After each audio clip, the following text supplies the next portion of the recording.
Hello everyone, I'm Tim from Tim's PC, and I build custom PCs to suit anyone's needs or budget.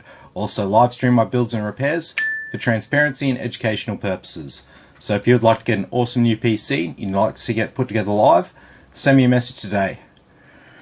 Alrighty, so tonight we're going to be building a 3060 rig. So this particular rig, this is Will's, and Will came to me a few months ago and was like, "Oh, can I put some money away for a PC and pay you bi-weekly," or whatever it was, and he was like, he came, paid for a few weeks, and then he was like, "Oh, something's come up, I can't get the PC anymore, can I get a refund?" So I was like, "Yep, no worries." Gave him his money back, and then he just messaged me out of the blue just the other day and ready to get a PC, and he's absolutely mad keen on it. So I think he's at work tonight, so he's not going to be joining us live, but that doesn't matter. We can still build it and he can watch it at a later date. So we'll go over what we've got here tonight. So obviously I did say that we've got a 3060, so we've got an RTX 3060. This is the Asus dual card. So this is the OC version of the card, which basically means that it's clocked higher than the 3060 reference card from Nvidia. So it's a bit of marketing bullshit, I guess you could say. But it basically means that it's faster than a stock 3060. Obviously PCIe 4, 12 gigabytes of VRAM. Not sure why it really needs 12 gigabytes of VRAM, but anyway, it's got it. But we'll put that to the side because that's going to be the last thing that we install. We've also got this Wi-Fi adapter. So this is an AX Wi-Fi adapter, aka sorry, it's AC. No, it's a high number AC Wi-Fi. So it's Wi-Fi 5 and it has Bluetooth 5. So there you go. So essentially this here, what does it say? Up to 1730 megabits per second. That would be a total up and down bandwidth for this, I'm guessing, because they like to try to confuse the consumer. So it's not actually the download speed, and it's also in megabits, not megabytes. A couple of little points to note there. And our motherboard here, which we'll have a bit more of a look at in a bit more detail when we unbox it, is the Aorus B450 Pro ATX motherboard. So we'll have a look at that. For our CPU, we've got the AMD Ryzen 2600. So it's an older model, sir, but it checks out. Good value proposition for a Ryzen platform. We've got a 240mm liquid cooler, so this is the Core Liquid 240R from MSI. It's got a nice MSI logo in the front of it. It really looks quite nice in a case. And for our memory, we've got 16 gigabytes of Spectrix D41 3200 megahertz CL16 memory. And we've got a 500 gigabyte NVMe SSD, a Kingston NV1.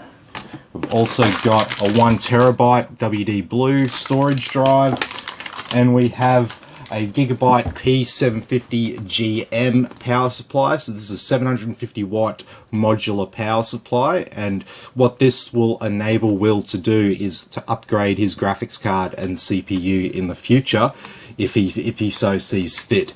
So this provides him with the option of upgrading, essentially. He doesn't need quite this much power for this build, but he's got it anyway, and that allows him to, it gives him options for the future. He doesn't have to go, "Oh shit, I need a new power supply, I need a new graphics card, I need a new CPU, I need a new RAM, and I might need a new motherboard," and then it's just like, "Oh, I need a whole new rig," where it's like, okay, you got the right power supply, the motherboard's holding up, get a new CPU and get a better graphics card, and it's like a whole new computer again. So that's the components here today, and obviously for our case, if you haven't seen it or don't recognize it, this is the Antec P120 Crystal. So this is a great case. It allows you to side mount your radiator on that side wall. You can probably see in there, and it also supports 140mm case fans all around. So that is a nice touch. It also supports the capacity to side mount your graphics card. So that is an option there as well. So a pretty versatile case, no matter what you want to do. It's got room to have side mounted graphics cards like up to 3 slots deep. And you can also use whatever riser cable you want in this, whether it's a 90-degree one or a 180-degree one. So pretty versatile case, good cable management, top mounted power supply, which is a bit unusual for case designs. And also the hard drive bays are up the top here as well.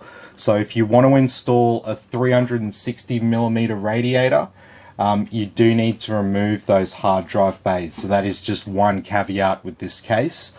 But I would say that in this day and age, the need for installing hard drives is getting less and less and less by the day. And SSDs are most likely going to make a complete replacement of hard drives on the consumer level anyway.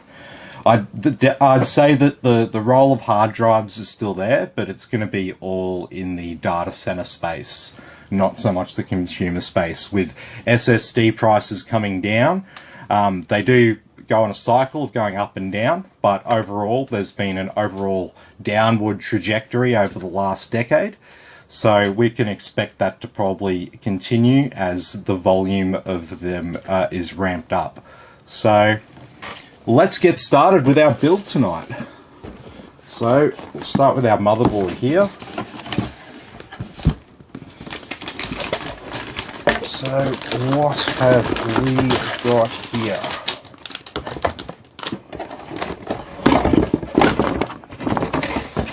Oh yeah, we've got that front panel connector thing I like. An M2 screw, that's not a good sign. An M2 screw again. M2 offset. And another M2 offset. Some SATA cables. And that's about it. Oh, we got a Aorus Go Faster badge. Can't forget that.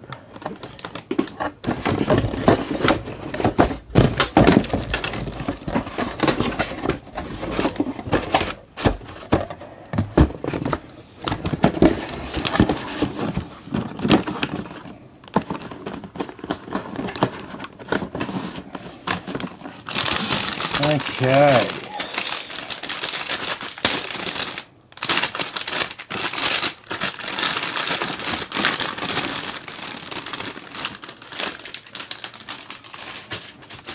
So here we are. Got a little bit of plastic.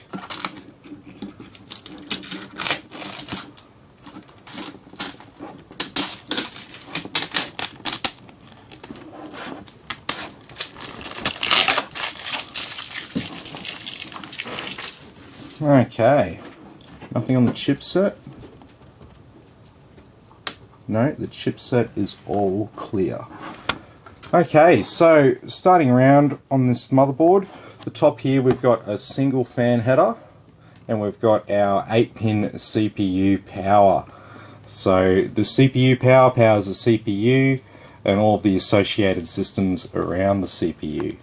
So all of this stuff here with the heat sinks on it, the more powerful a CPU you put in there, the more stress and the more heat gets generated here. So you'll find on all higher end motherboards and gaming motherboards, you'll always see these heat sinks over the MOSFET, VRM and coprocessors. Over here we've got another 2 fan headers. There's a top one here, you can see it's grey, and the bottom one is black. So the top one is designated as the CPU fan header. The bottom one is designated as like an optional one. There's no difference, it's just that it designates itself specifically. When you go and have a look at your fan speeds in BIOS, one will say CPU, and that will just show you which header at least that CPU one is on. so it's not just another number mixed in with all of the others. And so we've got dual channel memory here, so 4 slots but 2 channels. So these two are channel 1, these two are channel 2. We have, what have we got here? DLED voltage indicator, which is on the correct pins there, so you don't want to have that on the wrong pins. So we've got actual pins to adjust here on this motherboard. So this is a little bit more technical than what you find on a lot of other boards, but the position of this little jumper dictates what voltage comes out on certain pins. So this is quite dangerous if you don't get it right, because you could fry devices potentially. And this one over here is a 5-volt RGB header. We have 24-pin ATX powers. This is the main power of our motherboard. This powers everything else on the board that's not powered by this one up here. And so we've got 2 SATA ports there in the upright position, and we've got 4 there in the sideways position. Down here we've got 2 little pins on their own there. That's the clear CMOS pins. Got our front panel connections. Got our USB 3, 2 USB 2s. What's that? Trusted platform module pins. Another fan header. A 5-pin RGB header, 12 volt, and another 5-volt header there. Sony Philips digital interface, an LED header, and we've got obviously our front panel audio down here, and we've got some insulated capacitors here, which is nice to see, because obviously audio signals, being digital signals, electrical signals, they're subject to electromagnetic interference from other things on the motherboard. So it's important that they always position the audio in the one spot on the board down here in the corner where there's the least amount of electromagnetic interference. And bringing it around the back, that's why you'll always see your audio down this part of the motherboard. It's keeping it as close to the audio system as possible, because once again, it's subject to electromagnetic interference. So over the back here, we've got gigabit Ethernet. We've got 6 USB 3 and above, including 1 Type-C, which is USB 3.1. We've got a DVI output here and a HDMI output, neither of which will be active in this build. And that just brings us to the center here that we haven't spoken about. So we've got another fan header. We've got a 12-volt RGB header there. We've got a single X1 slot up here, which we can use for our Wi-Fi. Then we've got our main X16 slot here. And then it looks like these are X16 length, but they are X4 slots. And then we've got 2 M.2 slots with heat spreaders as well. And obviously down here under this part is where our chipset is. So that's where the B450 in the title there is actually located. It's called the chipset, and this chip here is essentially what interfaces with a lot of the other systems on the board and communicates with the CPU. So if not, the CPU's got to be talking to everything directly, and it can get kind of hectic. So it makes sense to centralize the communication process through a chip there that is specialized in communicating with the CPU in a structured way that's efficient and all that. All very nerdy stuff, but essentially that there, the chipset, is the number in the motherboard name.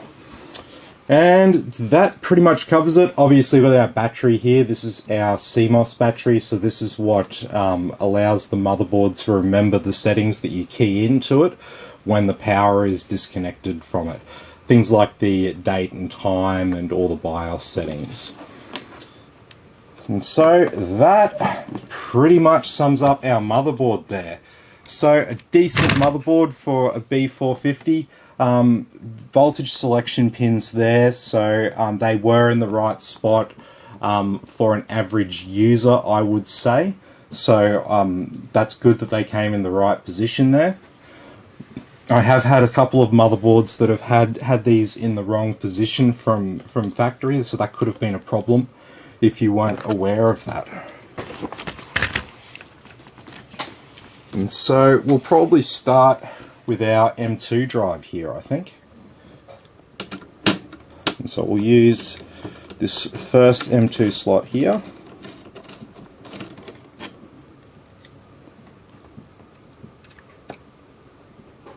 So I'll need to put the offset in. I'm going to put the offset in the other one just in case Will wants to install a an additional M.2 drive down the track.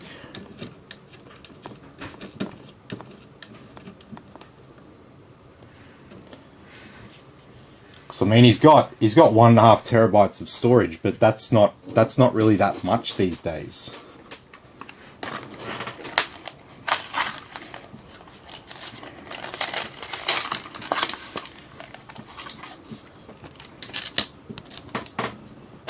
Like, I've only got a modest selection of games and I'm easily taking up 1 terabyte of space. So we'll just slot our M2 SSD in there. They just slot in on an angle. It's nice and easy. Screw out. It's a pain in the ass. A lot of the Gigabyte Naoris boards have these pre-mounted into the motherboard, which saves you a bit of time, but that's okay. Oh, we're actually not going to need the second M2 screw because the offset is in the 2280 position, which means we can just use the one screw. So they've given you an extra screw here that you don't actually need. So put them over there into the spare pile. Oh, I've got a lot of spare stuff. So we want to remove this bit of plastic.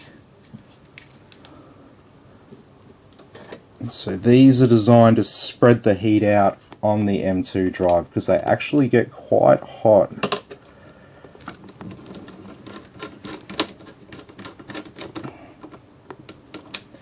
Alrighty, so offset's all good for that second slot, and we've got our M2 drive installed there in slot 1. Get rid of that. We'll do our memory.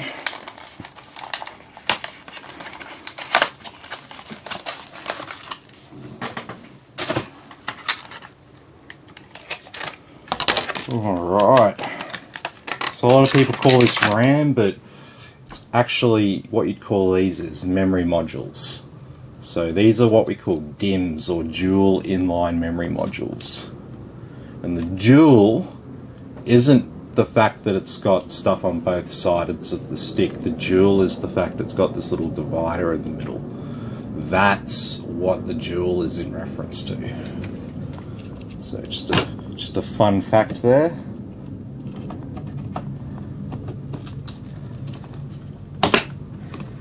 Go. And so RAM is the actual little chips on the module. So that's random access memory.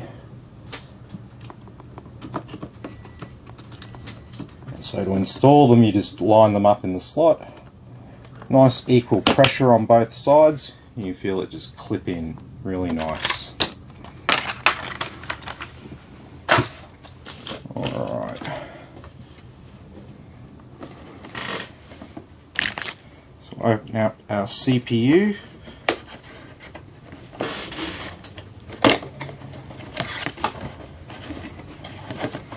Okay, so we're not going to need our cooler here. All we're going to need is our CPU.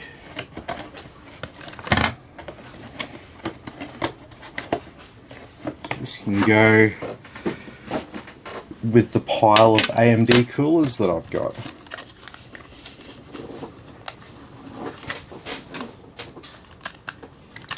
Alrighty. Here's our CPU. which we're not going to drop because that would be bad. So I'm going to lift our arm up.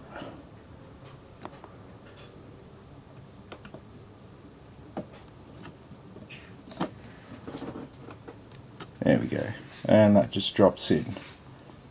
And we put the lid down. And we have our AMD AM4 CPU installed in the socket. And so we can now turn our attention to this cooler. Let me get my keyboard out of the way.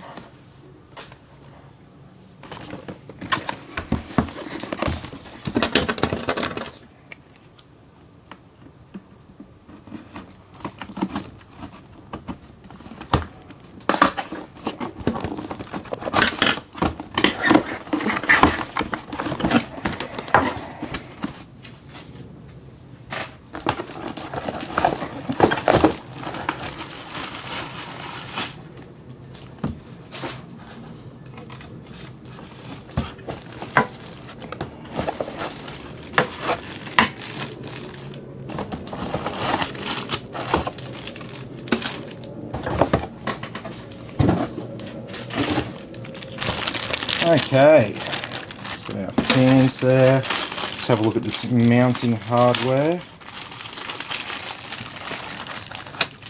So what have we got? We have, oh yep, a generic AMD. That's always nice to see.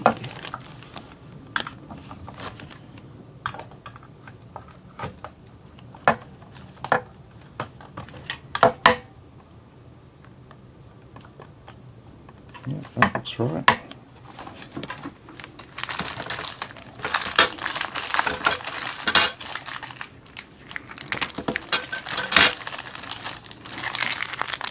So you might actually use that.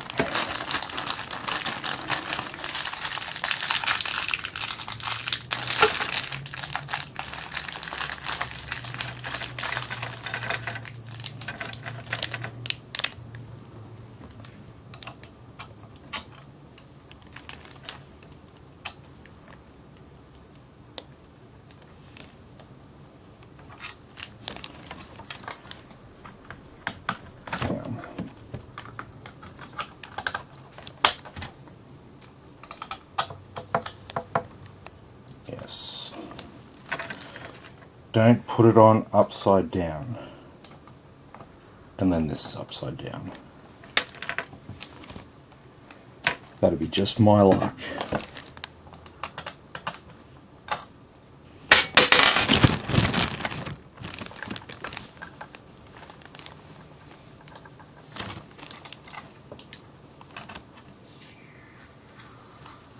Okay, so we'll get some Arctic silver on it.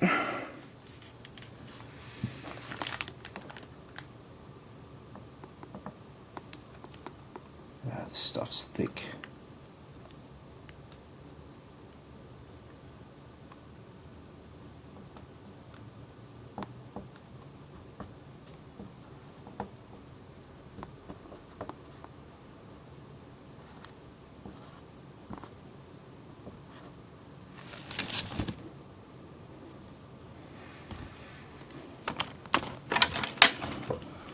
Oh,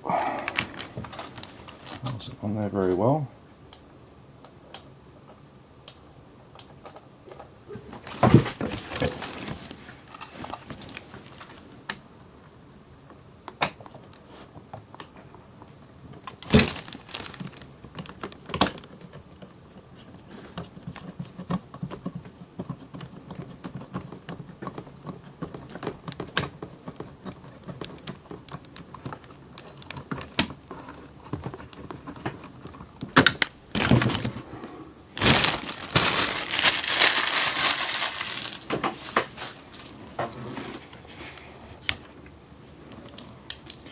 Alrighty, see that fastened down correctly.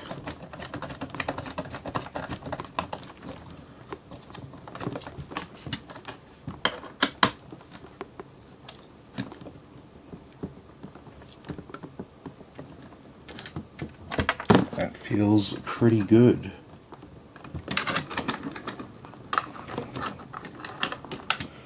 Alrighty, so the cooler's going to be mounted something like this. So what we want to do, just going to power our pump here by Molex, and what this allows it to do is we can make the pump just run at full speed all the time. So you might be thinking, but hey Tim, won't that wear the pump out quicker? And the answer is surprisingly no. Just a quirk of how pumps and stuff operate. It's kind of if they're running really like lightly, that's nice and safe. And then there's like this sort of danger zone, and that goes from like just above idle all the way up to, I don't know, I couldn't tell you the exact numbers off the top of my head here, but there's this danger zone, and then it gets up to like 85% of its speed and above, and then you go into another safe zone. And basically what it is, it's to do with, because it's moving, rotating parts, there are like revolutions where it's not, what's the word, it's not like in resonance, and it's like your washing machine. At certain revolutions it starts to vibrate and shake more. Same with these pumps. So if you either run them at full speed or like basically run them at like idle, not even really doing anything at all. If you run them at like that sort of low to medium speed, you're just going to wear all those components out there faster, believe it or not. So that is why MSI included a Molex connector for the pump. Hey Anthony, how you going? Yep, that's exactly right. I mean, if you look up, there's plenty of graphs that'll show you this sort of thing with various different electrical motors. There's been some really great hydropower accidents because of this concept. People running the turbines too low, and it's caused like catastrophic failure over time. So alright, so we're going to make sure all of our cables are over this way.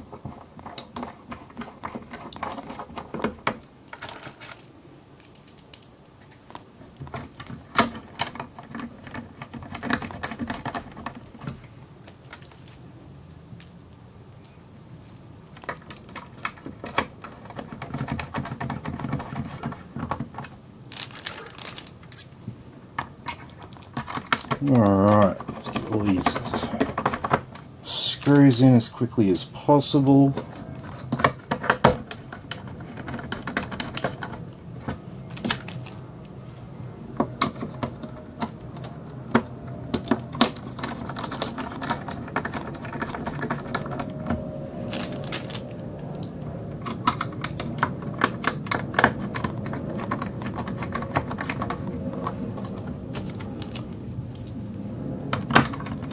Alrighty, so we have officially prepped our board ready to go. So now we can turn our attention to the case.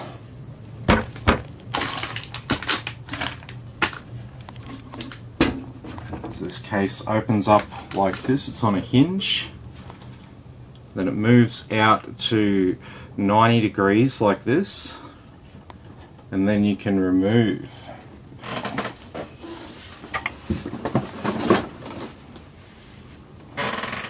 And then the back panel is just a couple of thumb bolts that are always screwed in a bit too tight to remove with your thumbs from factory.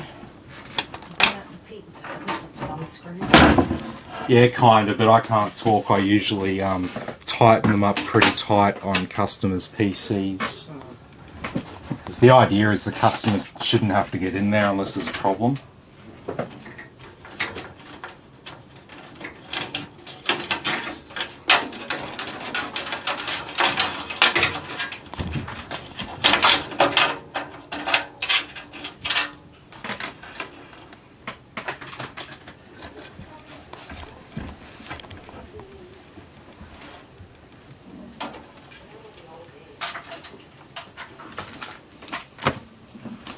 Alrighty. So in this case,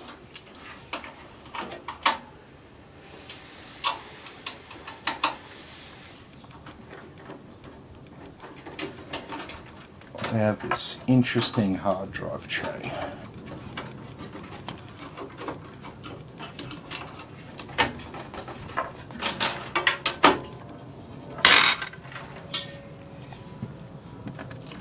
This is our hard drive tray. A bit too big for a hard drive, you might think.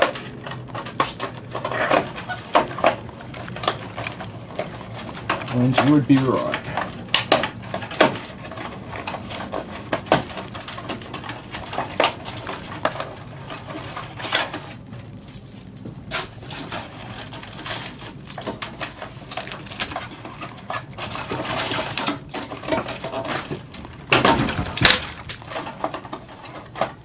I really don't want to have to take this whole thing apart, get this stupid box out.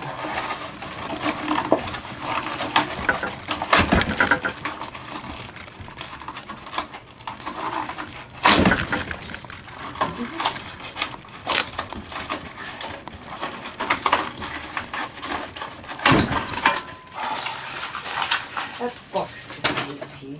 Oh, I could actually just remove it like a normal person, but see, that just feels more satisfying and quick to me than stuffing around with all the bolts, which kind of annoys me.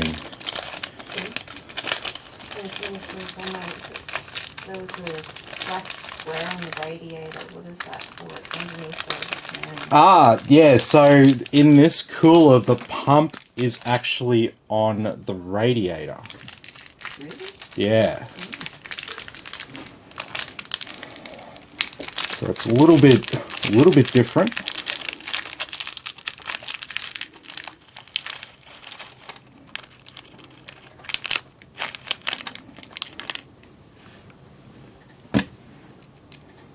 All right, so we are ready to install our hard drive.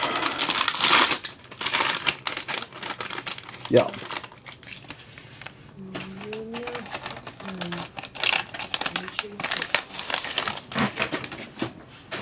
How do you spell their name?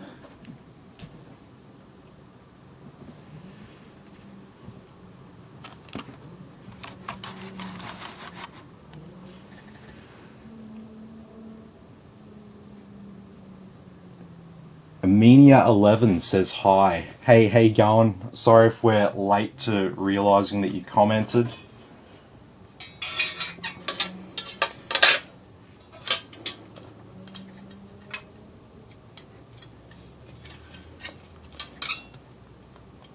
Alright, get that lined up.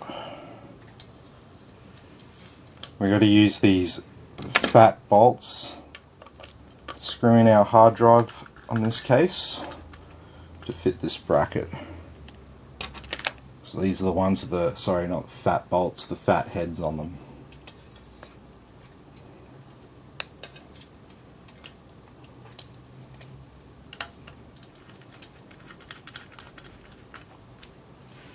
There we go, two, that's all right, that's done, isn't it?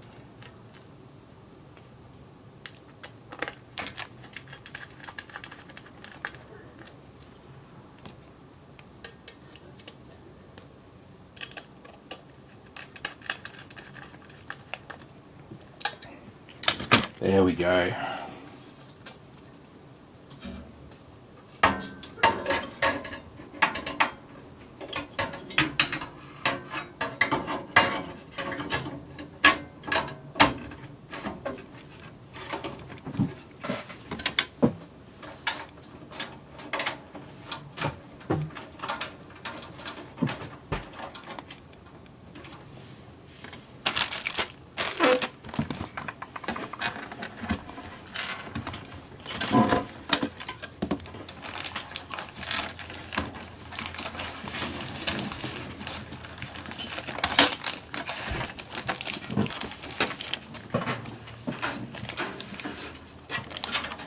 Where'd that go?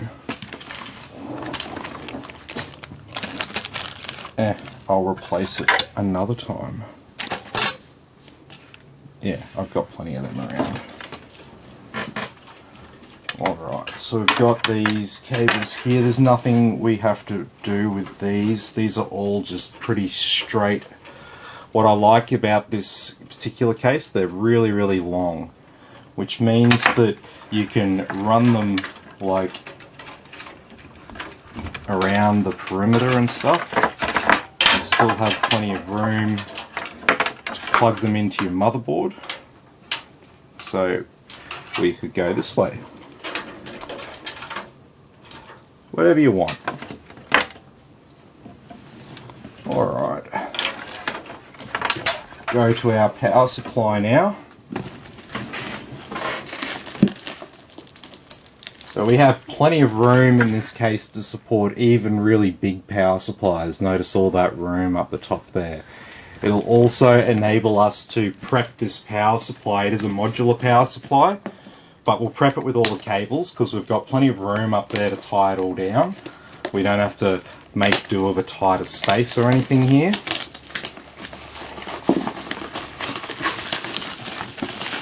Always make sure you include the cables for the power supply, because you should never buy random cables to plug into your modular power supply.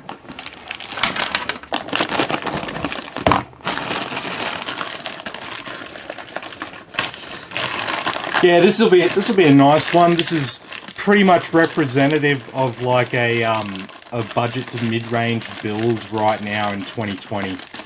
Sorry, 2021 I should say. Still feels like 2020 to me, eh? This feels like 2020 version 1.1. Like I feel like, you know, it feels like it's going all good, but I feel like we're gonna get another wave of something and then we'll be back to lockdown. Because I don't think there's too many people in Australia who are actually vaccinated, eh?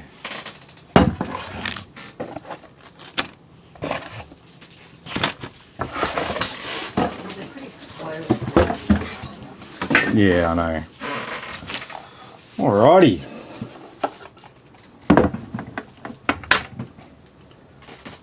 So we'll start plugging them in. So it's very important when you do these, they're directional cables, so make sure that they're plugged into the correct end. So some of them make it very easy, but some of them are a little bit ambiguous. Like this PCIe cable. It's a 6+2 pin connection on one end, and then it's just a straight 8-pin connection on the other end. You don't want to mix them up.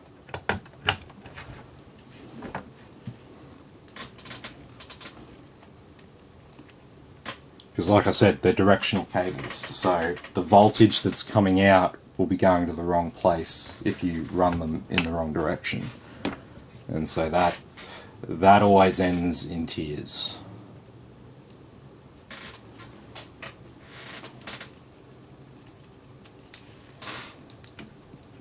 Molex one. What have we got here? This is another graphics card one.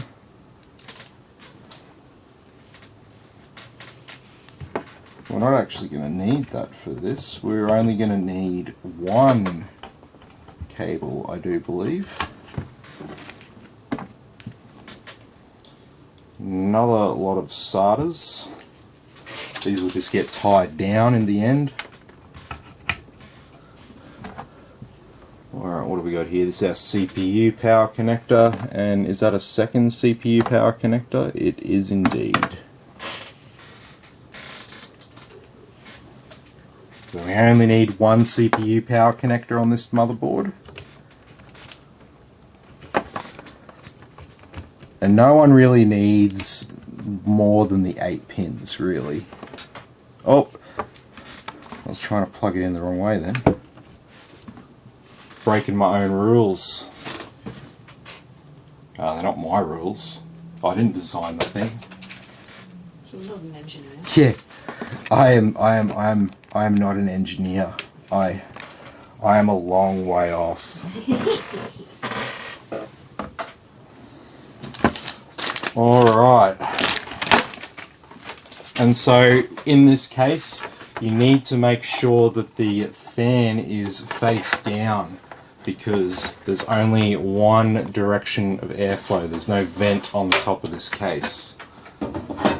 So, oh, and actually to put this one in, we have this Tray thing that's meant to make it easier to mount, but it seems an awful lot like another 2 screws to undo, if you know what I mean.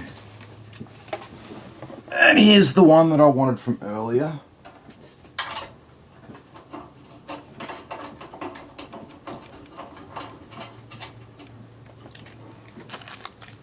Okay.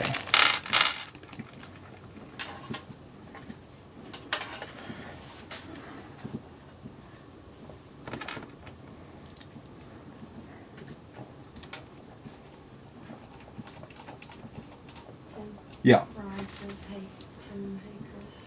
Hey Ryan, how you going? Hope you're enjoying your Friday night. Yes. Friday night. Feels just like a Monday night to me.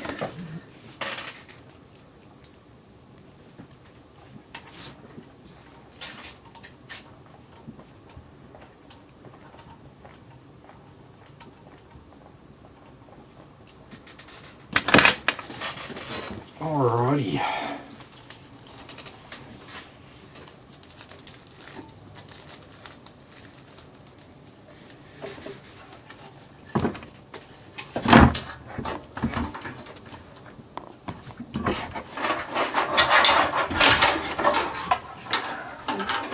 Yeah. Ryan says good night, so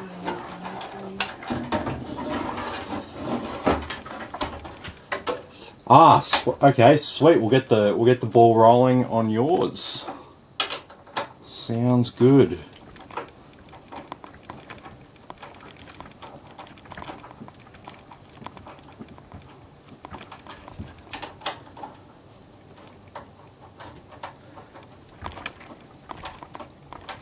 Pretty sure Ryan's like half paid up.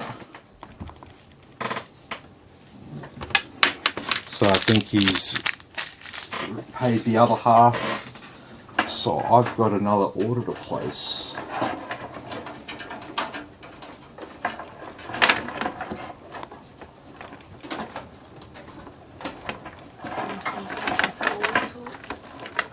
Yep, that'll be good. Okay, so we are at the stage now where we've got our power supply in place, we've got our hard drive mounted. We've just got to mount our motherboard in the case. Tim, Yeah. Ashley's just got a question about what you do. Are you building PCs for a job or a hobby? This is a job. This is my business, Tim's PC. You can check out our website, www.timspc.com.au, or you can come to our Facebook page. So the Facebook page is the main place that you can come to interact with me and to see what we have, what we've got coming up, etc. as for builds and stuff, all my builds are custom, so send me a message if you would like to get a new PC build. Alright, so we got here, we've got a graphics card support beam. We probably won't be utilising that. We've got standard RTX offsets there on our motherboard.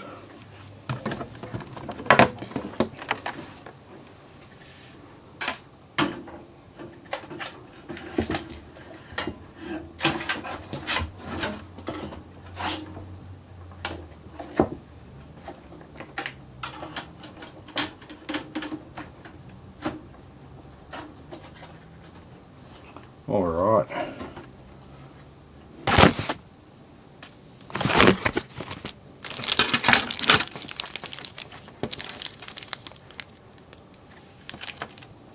So now we've got the fun job of screwing our 9 bolts in.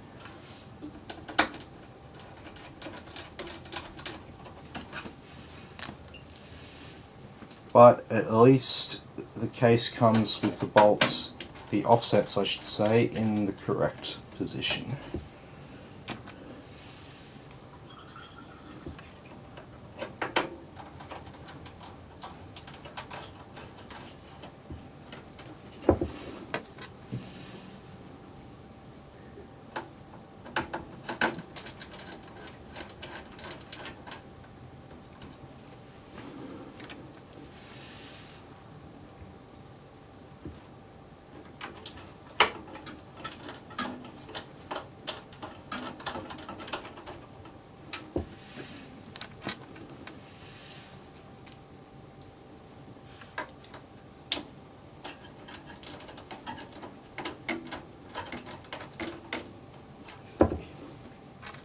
Yeah.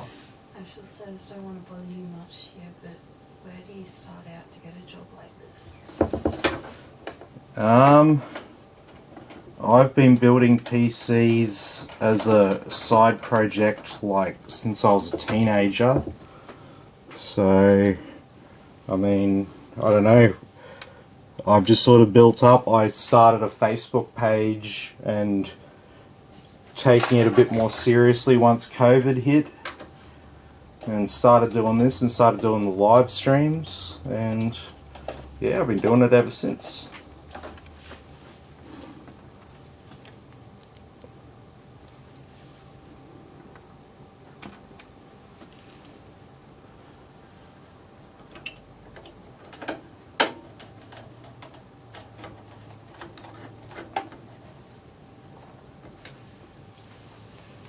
I guess it's kind of hard, like, I'm not aware of any course that you can take in, like, PC building as such, and PC hardware. It's just actually researching the subject on its own. It's just like any other category, essentially. It's just this particular category has a lot of sort of technicalities to it that you won't find in other retail and consumer goods. So I'm also my previous job before this, I was a sales manager for a big multinational corporation. So yeah, it's definitely a bit of a change of pace for me personally, but I enjoy it. I much prefer doing this than yeah, having to do a corporation's bidding for them.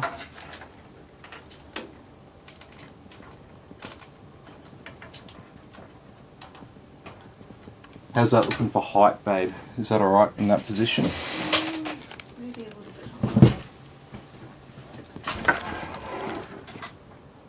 Just like a little bit. No, that's alright. Yeah, that's fine. Well then why'd you ask me? Because I couldn't see it. I couldn't see the height that it was at.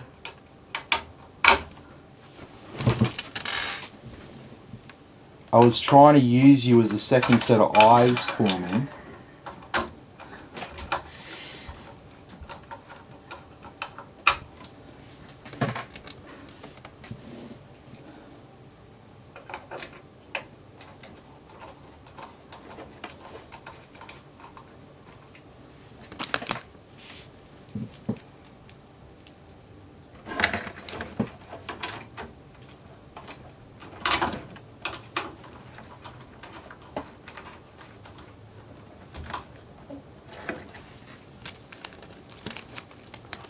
Yeah. Ashley wants to know, do you need a permit to build a PC and fix for other people?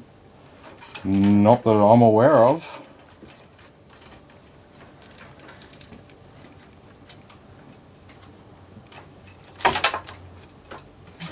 Ashley says that's going to be the last question.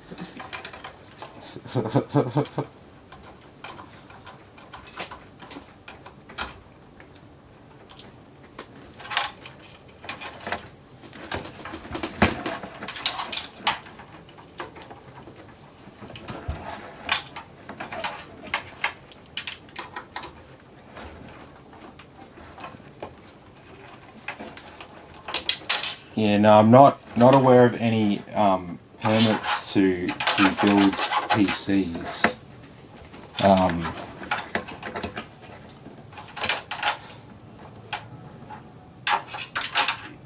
Yeah, it's not like you're just assembling parts and installing software. It's pretty low risk. It's not like you're installing 240 volt power to a residence or something like that. Something where, you know, people could definitely, you know, die because of your mistake. You know, if you make a mistake here, it's like, maybe you've shorted something out, maybe you've destroyed some component, but it's going to be a small hundreds of dollars, not really a big deal. Not like, you know, this family was hospitalized and needs medical care for the rest of their lives. Not that kind of thing. So there's no regulation as such, which is a double-edged sword. Yes, it means it's easy for people to get into it, but it also means that there are a lot of people who are doing it who don't have a lot of experience doing it, and yeah, you've got no way of telling them from someone else. And that's part of why I do live streams and stuff, is because, especially since COVID, there was a big explosion of people doing this. And, you know, I'm just trying to be transparent and sort of do the, give the live streaming thing a go. People like that these days. It's all the thing at the moment.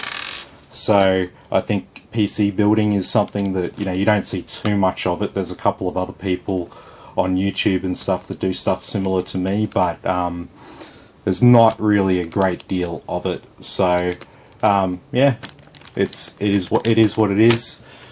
It's a tough industry. I'm not gonna lie. I would say if you are seriously considering it, then definitely want to have at least some business skills, business experience with purchasing is good, experience in sales is good. All of those things are going to come to your advantage. Being a small sole trader business, a general comment about that is you need to be every position within a company, and you need to do sometimes all of those roles in a day. Okay, so you've got to put the business development manager hat on and, you know, do things to develop and grow your business. And you need to be a customer service manager and deal with customer complaints and problems. And you've got to be a sales manager and close those really, really hard customers. So there's a lot of different skills that are needed to do it well, I guess.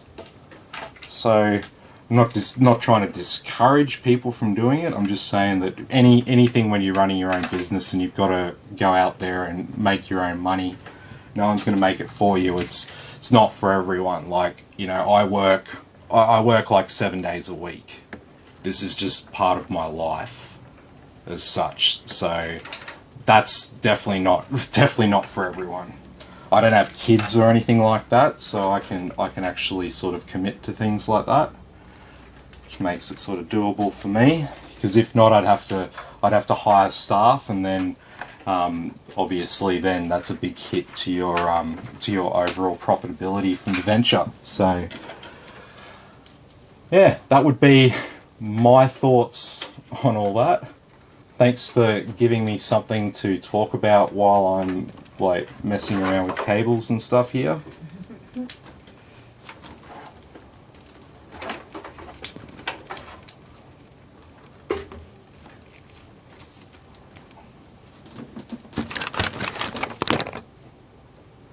Okay, so I'm going to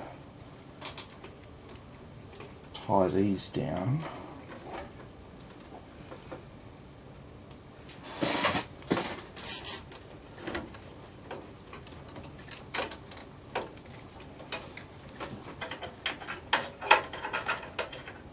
CPU power through there. So we're going to need a graphics card. Going to need at least one SATA. Going to need our RTX power. Then these SATA, and we should have some Molex. Where's the Molex gone? Here's the Molex.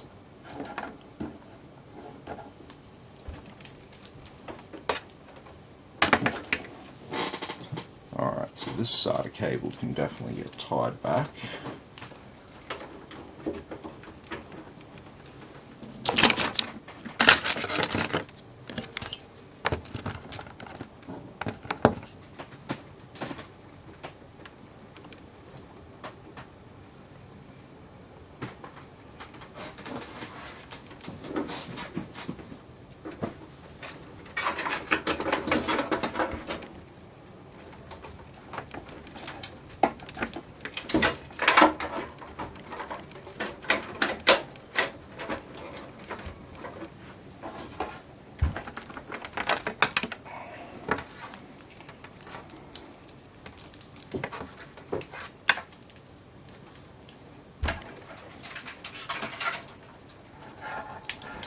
Alright, so we're gonna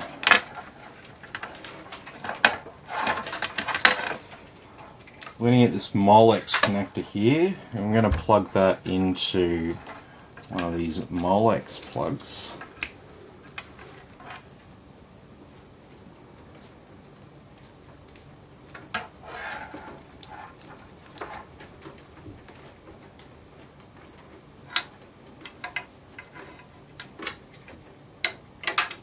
And then we're just going to tie all that back.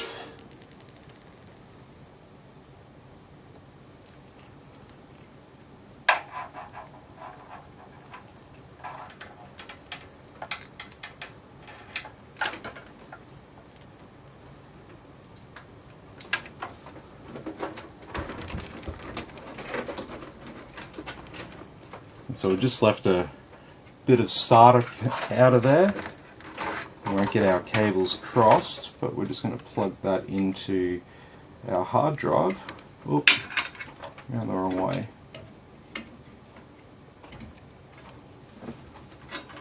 There we go. And so now we are left with 2 graphics card cables. We don't actually need 2. So we'll go ahead and tie this one down as well and stash that away.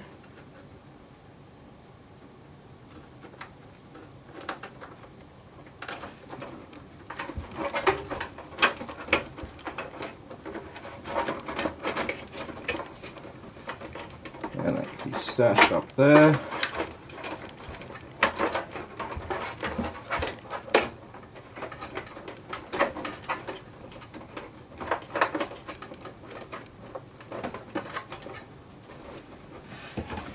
Now we're left with graphics card, ATX, front panels, and fans and RGB. And so I think there's another, yes, an RGB around here.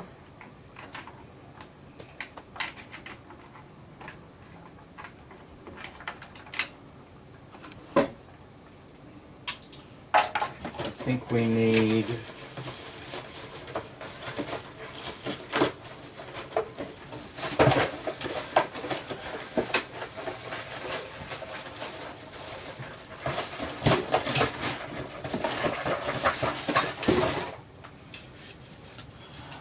gonna need something on the back. What better than a 140mm fan?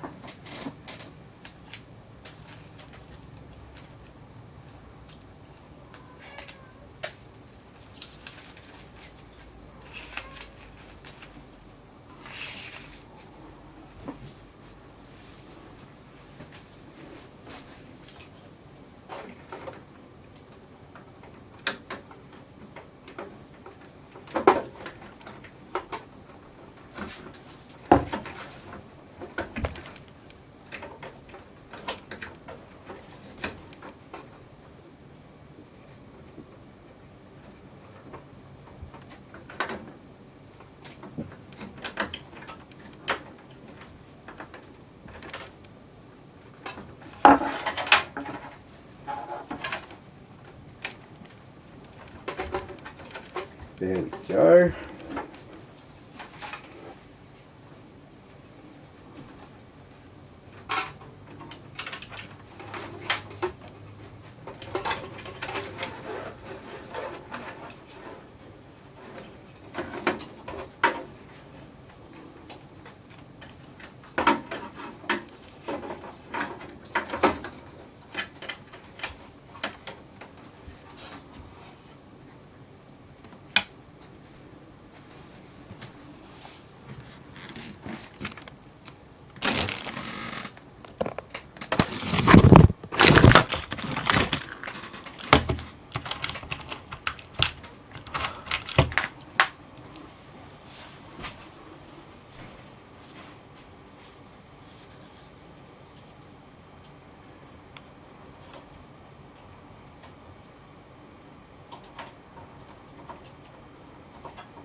Alright, so we've got that exhaust fan on the back there.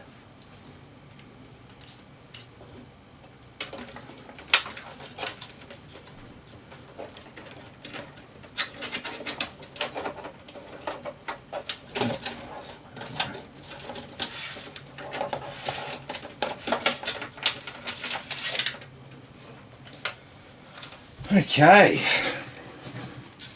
Alright, so I'm making a bit of progress here. So we got daisy chainable RGB.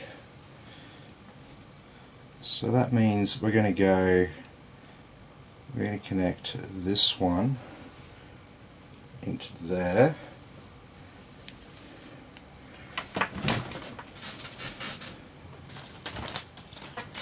And I'm just going to tape these up because these are a little bit shitty, these ones. I don't like staying together.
Okay.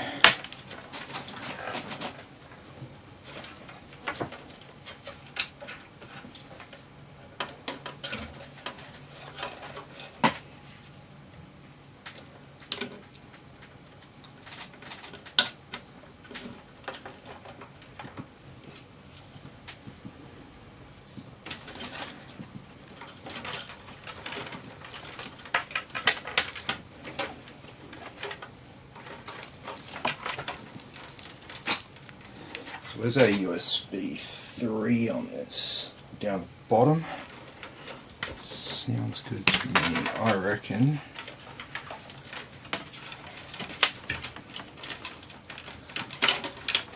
Stash all this around in the corner. Let's just get that. Yeah. Especially since I've seen graphics cards are getting harder and harder to find or because of those buttons. Yeah, mate. So I'm purchasing graphics cards these days at the same place that regular consumers purchase graphics cards.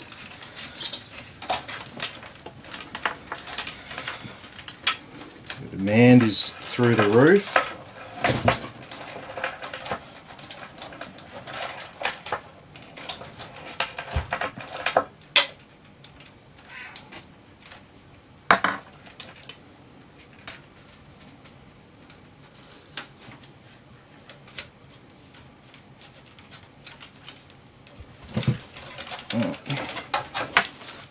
One cable that I don't want this way. I've stashed it all away.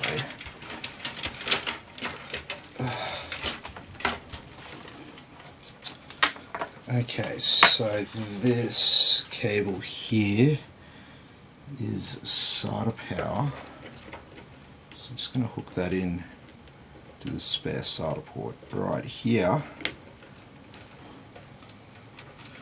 And we're going to stash this away.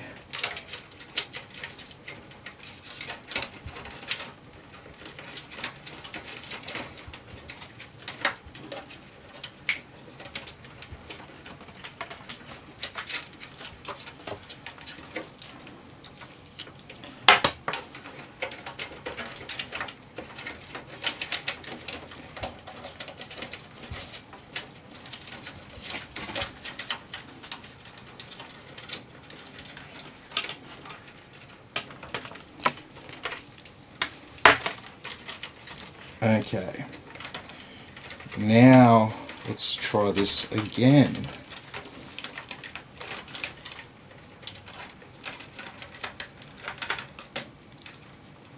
Is this front panel audio? Yeah, I want this one around here.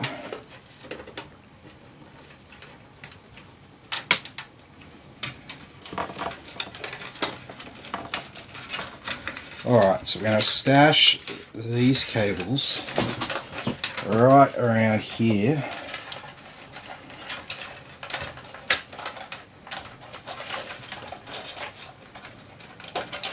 And we should have enough distance.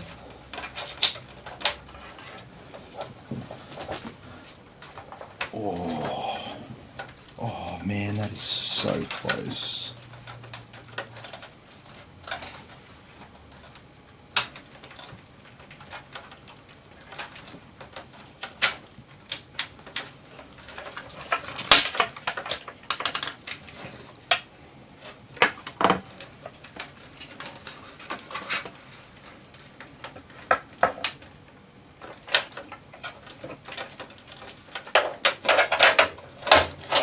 Gonna have to go like that. That's all right.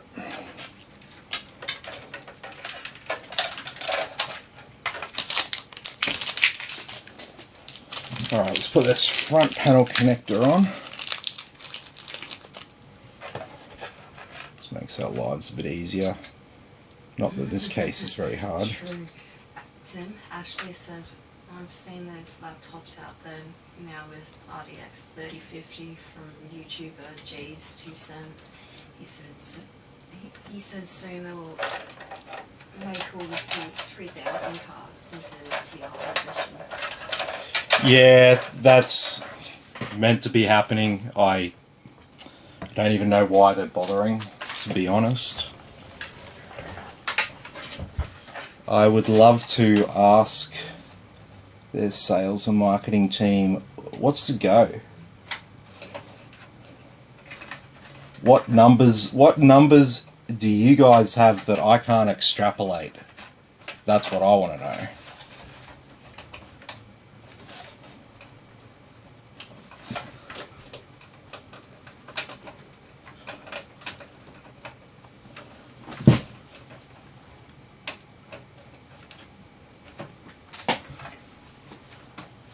All right.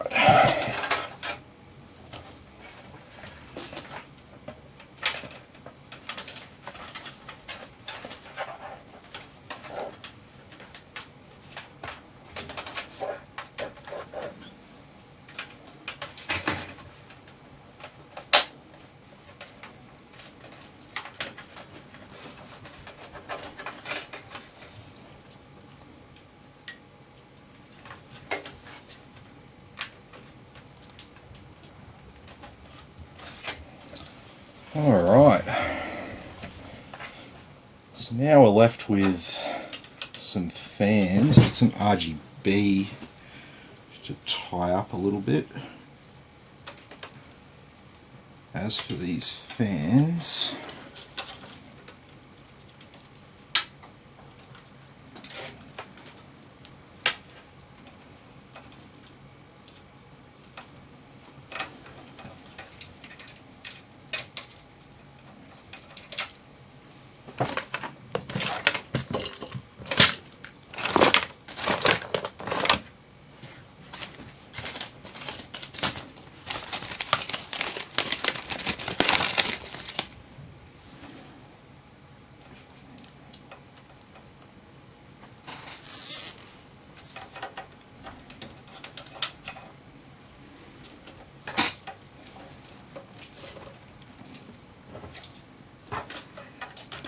okay, as for these two fan connections, I think we're going to use the included splitter for this.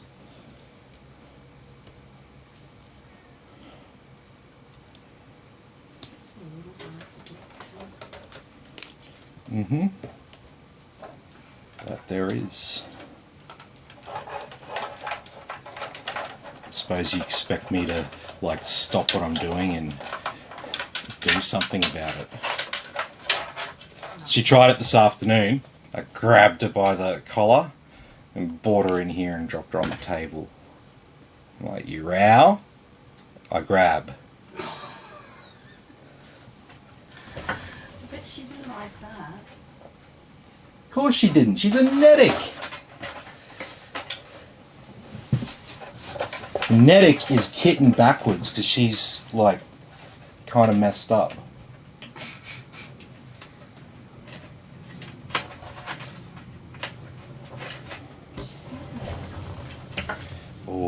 I beg to differ.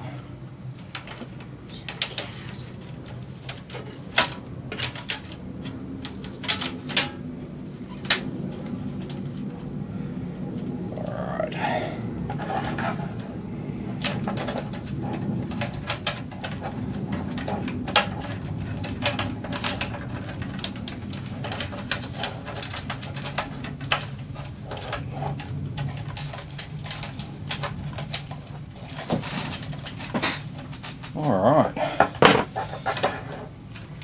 so now we've just got this. So this is a Thermaltake fan. And Thermaltake have these proprietary connectors which are kind of good and they're also kind of bad. They're bad for this situation that we're in now. So one solution is I can cut the wire and I can actually rewire it onto another plug. That takes time. So I'm going to cheat, and where is it?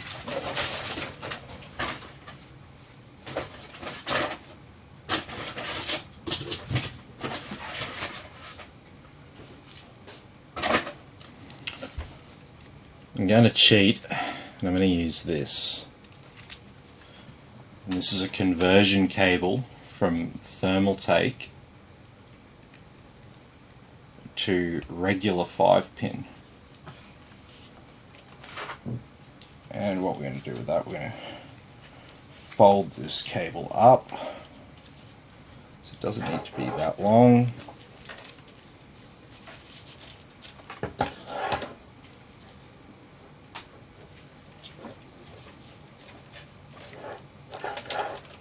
Just down here.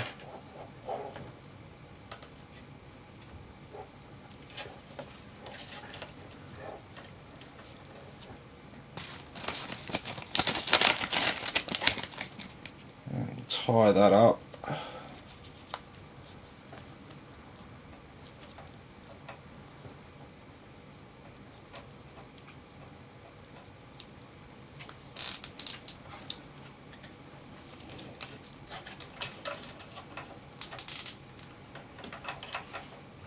Okay.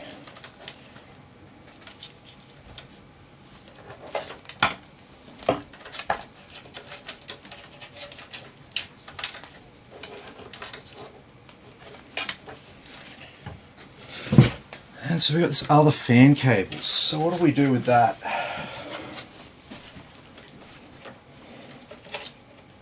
Oh, it's got these stupid things that I don't like.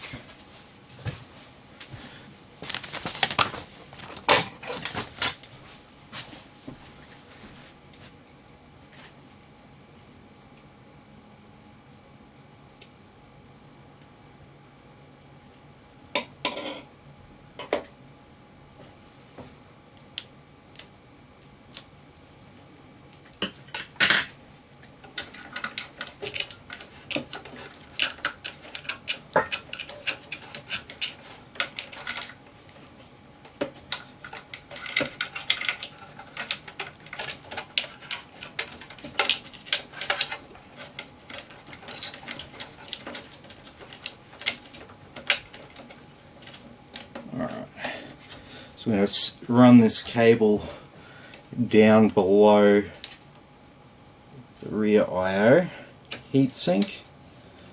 I'm just going to plug it in there.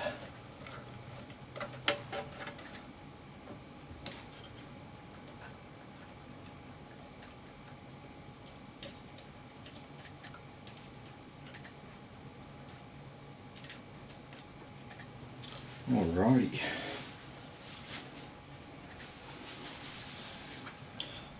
Actually, no, we'll see how we go. We'll see how we go with that.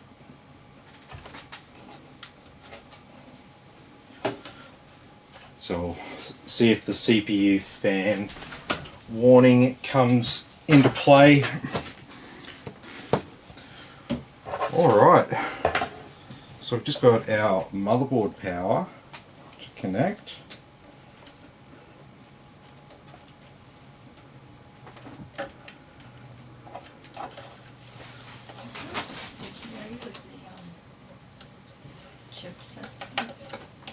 Huh? Is there a sticky over the chipset? No.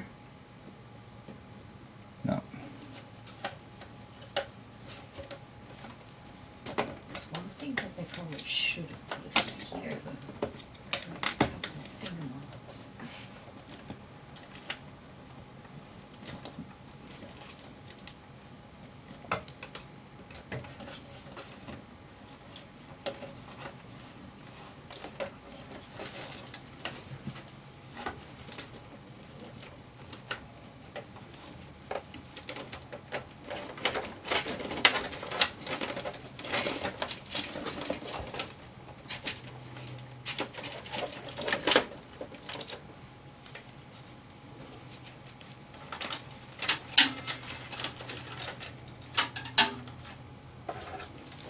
Okay, so we are at the final stage now, where we just have our PCIe devices.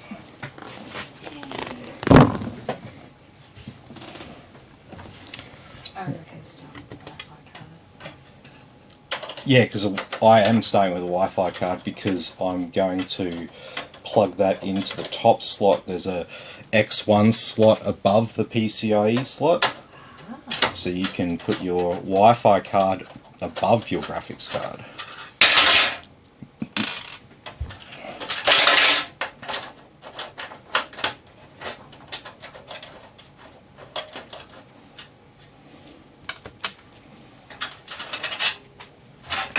So nice and easy.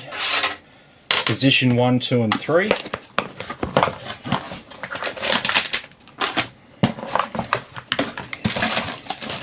Okay, is our antenna and our Bluetooth. And so with these Wi-Fi adapters, you do have to plug in a USB 2 connection for the Bluetooth. First time I saw this box, I was like, is that really made by Gigabyte? It doesn't even look like it. It looks like Gigabyte's branding from 10-15 years ago. That's what it is. Oh, okay. It's like something cheap and nasty almost. It's not. It's not cheap and I know it's not not cheap and nasty. Oh god, that's even a CD in there.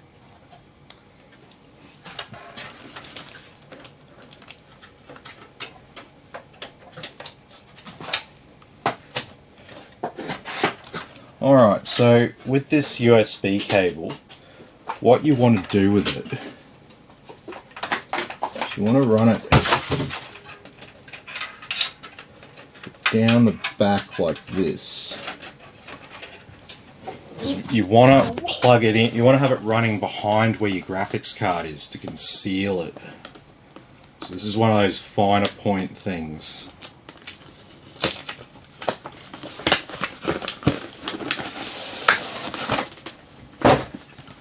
Alright, here is our Asus Dual RTX 3060.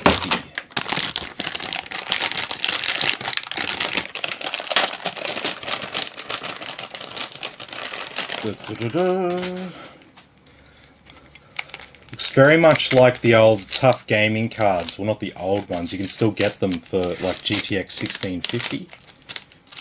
You see that? Mm.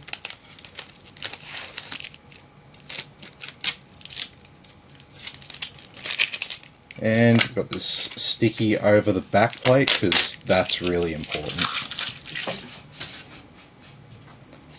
Because if I saw a scratch on that back plate, I'd be sending it back for warranty straight away. Is there stickies over the fan things?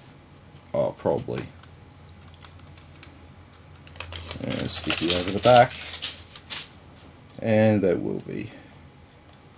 Yes, they love sticky over the fans. That's the most important sticky of them all. It's always really hard to get those ones off. Yep.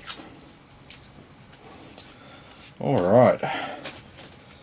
And so we've got our USB 2 cable positioned back there.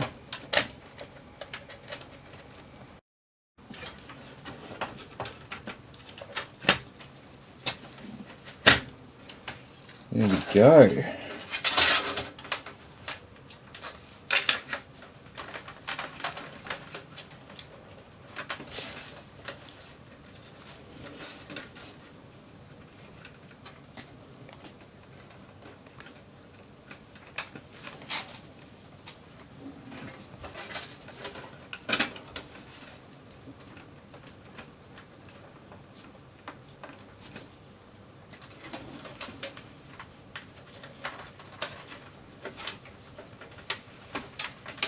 There we go. So our USB 2 is installed for our Wi-Fi, which is for the Bluetooth, obviously.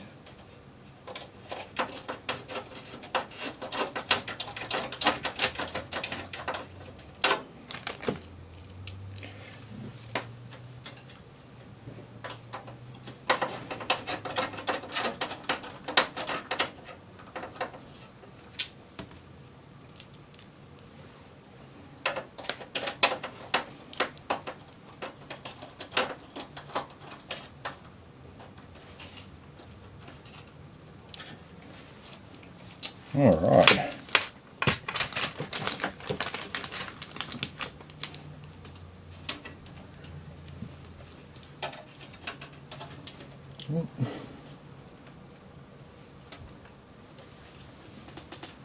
Why is that sticking out?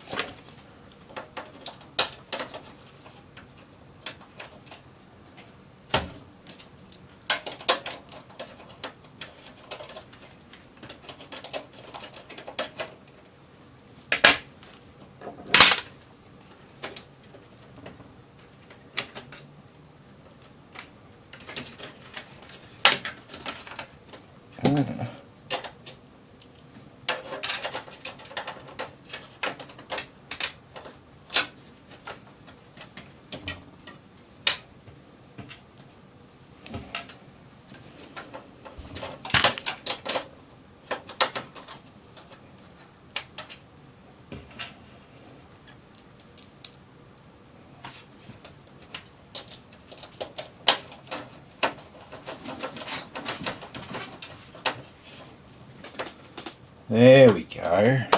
Now it's on straight.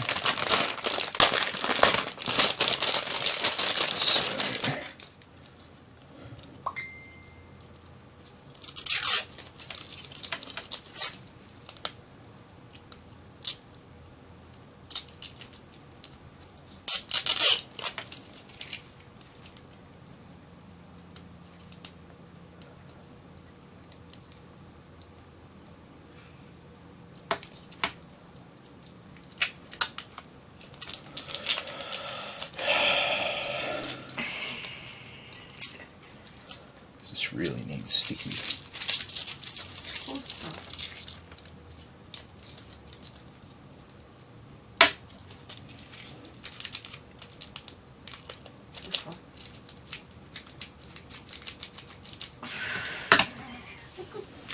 Yeah.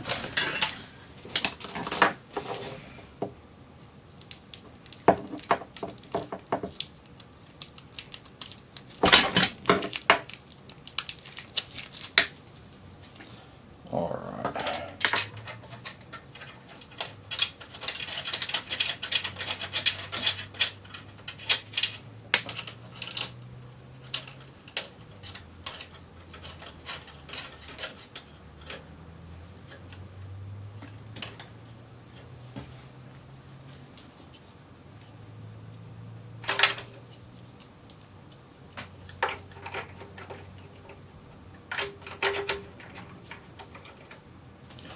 All right, so we have one final cable to plug in.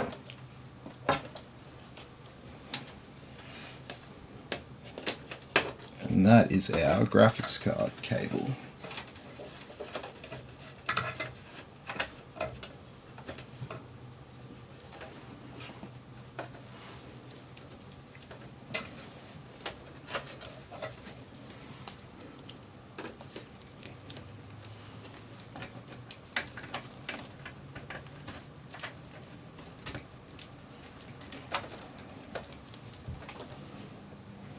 Okay, let's quickly tie this one down.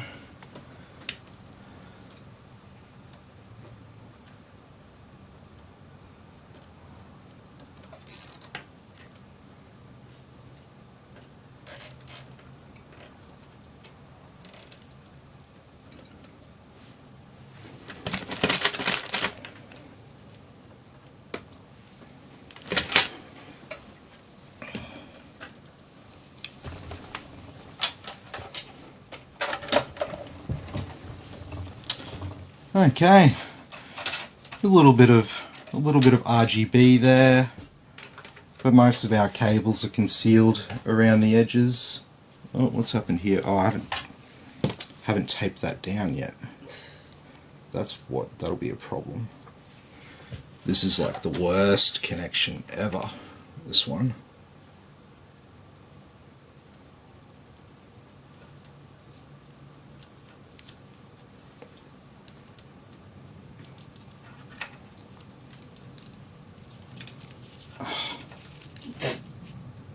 Yeah, it's that bad.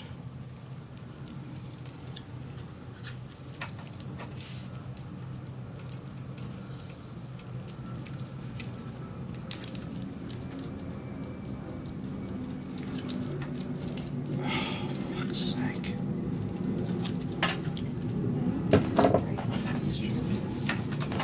Yeah, I think I'm gonna have to. But it's still fucking hard. I'm also going to bend these pins.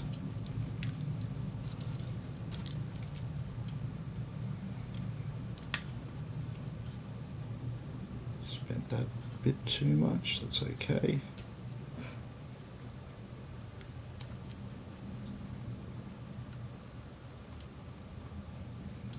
Still bent a bit too much.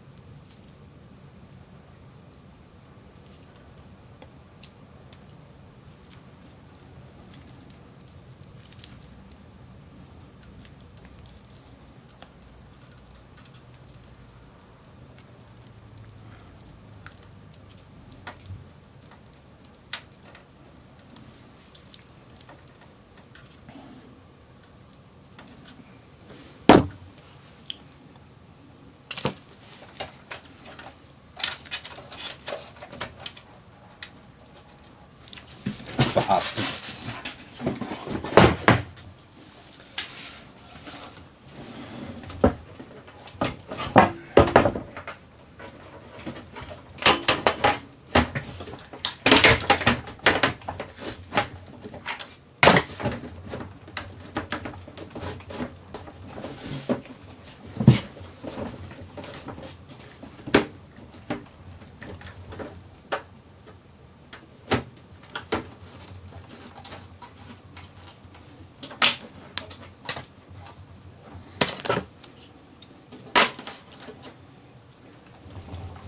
Okay, let me just get a little bit cleaned up here.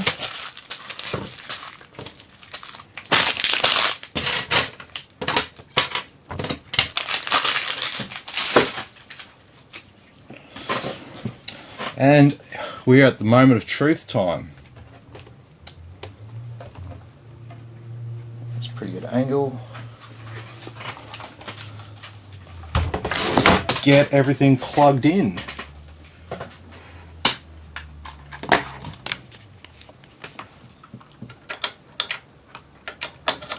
A mouse will be good. A keyboard will be good. A display adapter would be nice. Tim, Yeah. Blair says howdy to Christine. Hey Blair, how you going? Good to have you with us. So yeah, we're just finishing up with this build here tonight.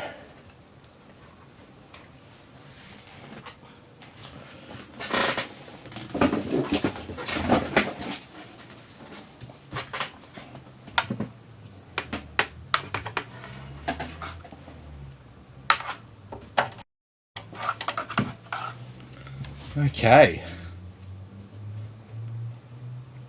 Not forgetting anything stupid? No? Turn the power supply on. Yep. Power supply. 1 USB, 2 USB, 3 USB, 4 USB. Lesson's going alright yourself. Good to see you actually tuned in just in time. Yeah. Okay, let's turn the power supply on.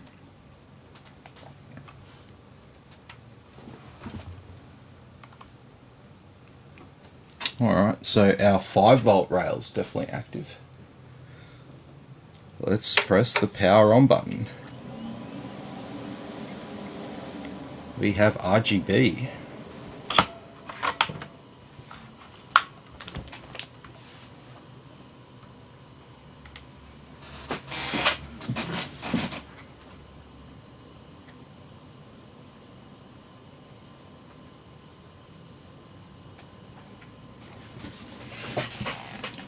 What have we got?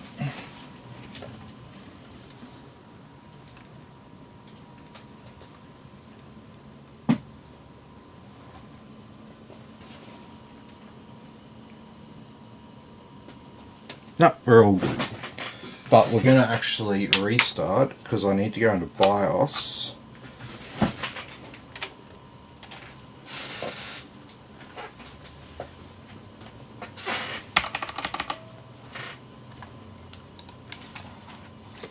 Okay, oh, this is an old BIOS. Luckily, we're going to update it. And it is this one here. Update 61A.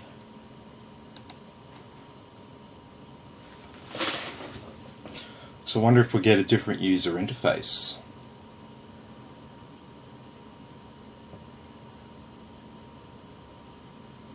So this is version 51. We're going up to 61A.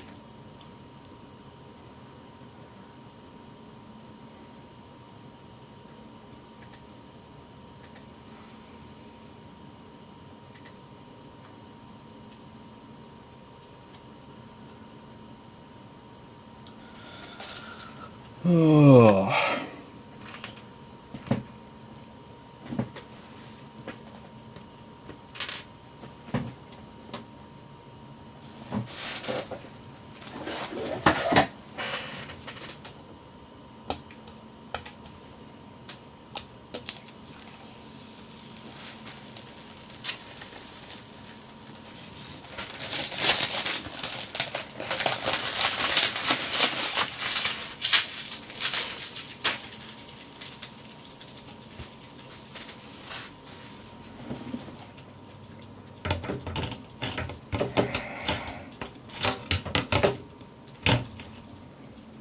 It's not on.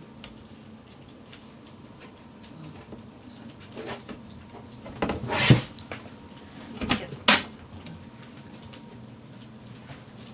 It's on. There's... yeah. Trust me.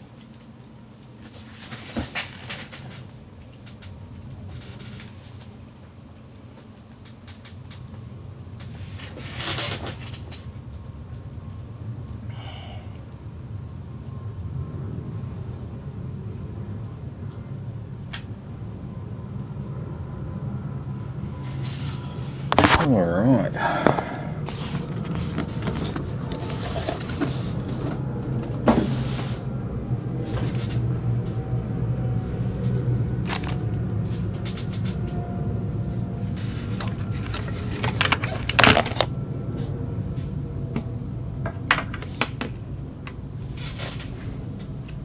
Nearly done.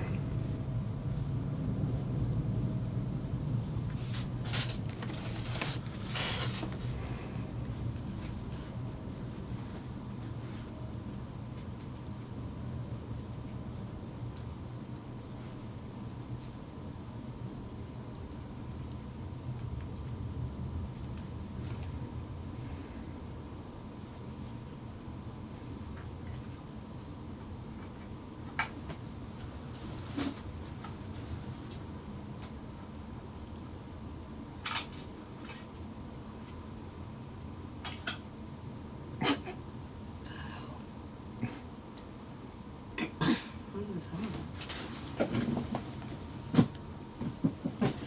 Oh, I just closed.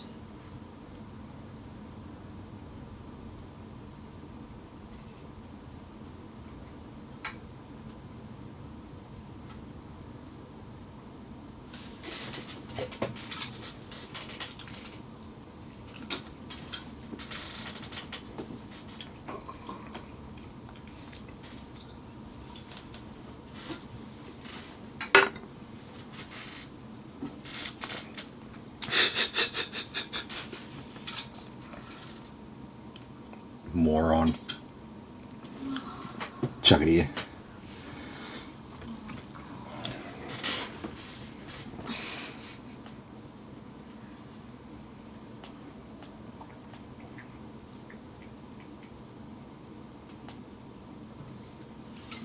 Okay.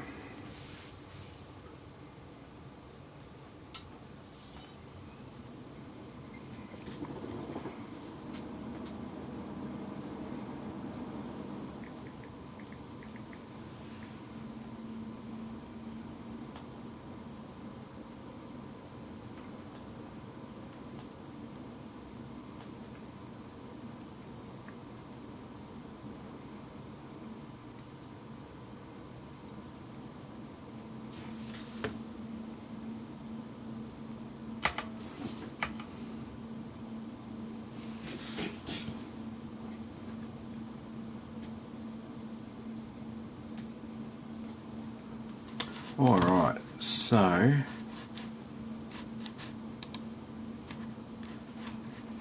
we go, we're seeing our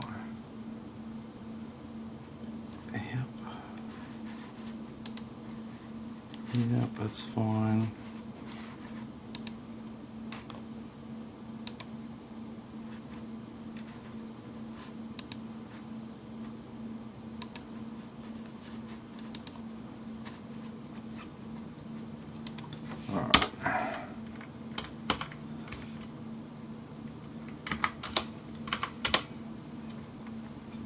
Get our XMP on there.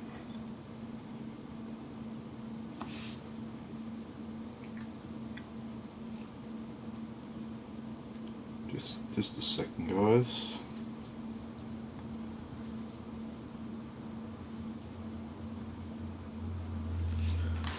Okay, that's fine. Yep. Fast boot disabled. Yep.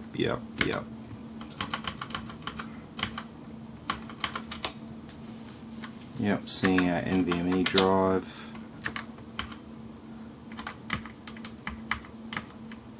No, we're not using any of that. Yep, not doing RAID.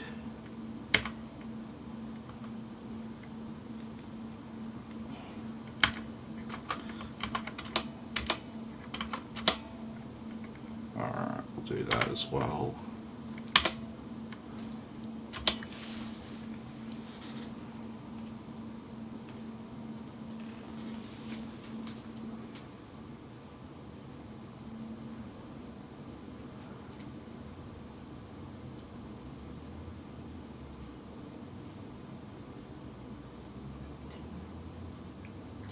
Yeah.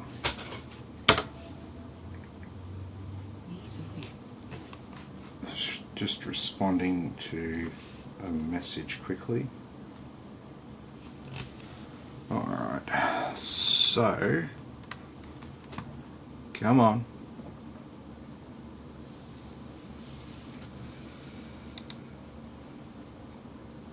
There we go. Alright. Okay, so I'm gonna start making a habit of doing this. Cover up, and I'm gonna actually enter this customer's code right now, because I have a bad habit of forgetting. Okay.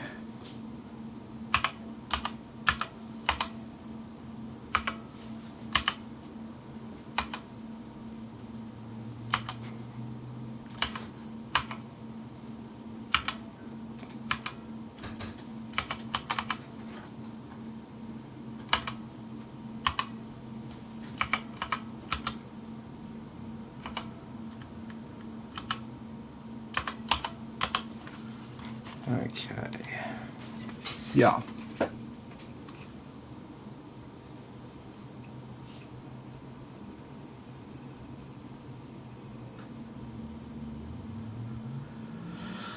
Yeah, they're always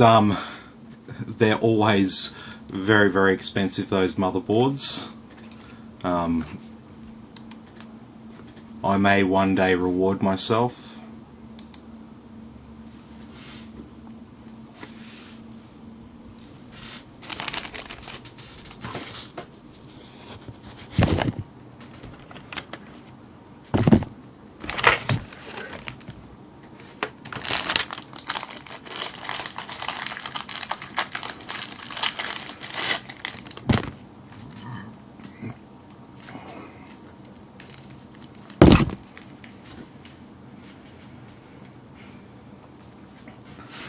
Okay, so we can go ahead and plug in our SATA now.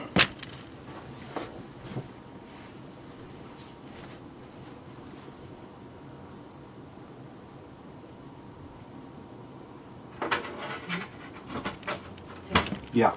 He says me too one day. Motherboard. Yep.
Okay.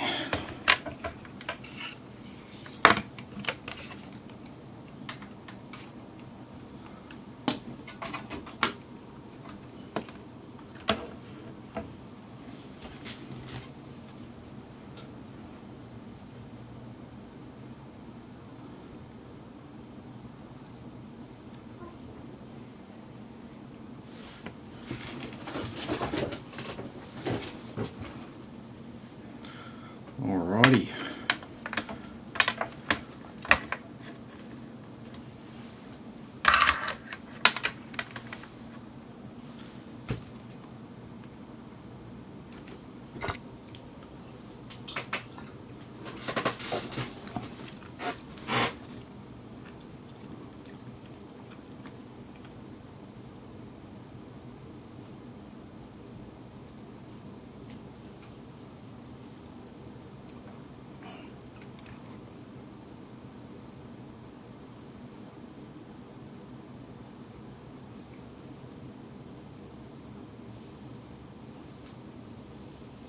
Come on.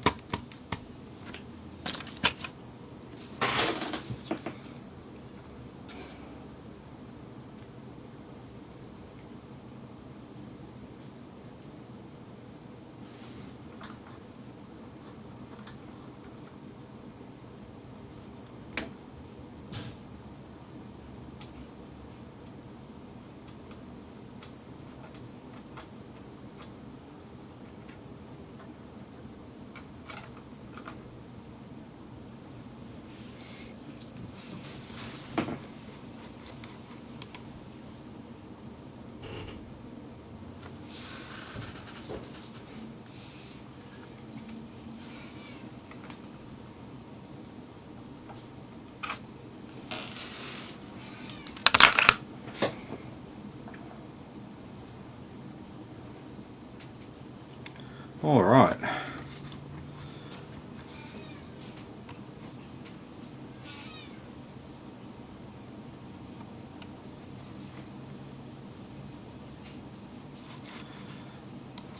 Oh, we're not in the United States, but we use their keyboard layout.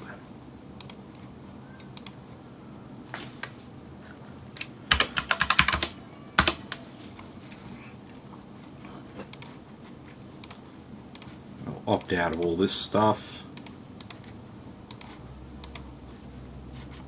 And no. So now we can plug some internet in.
Okay.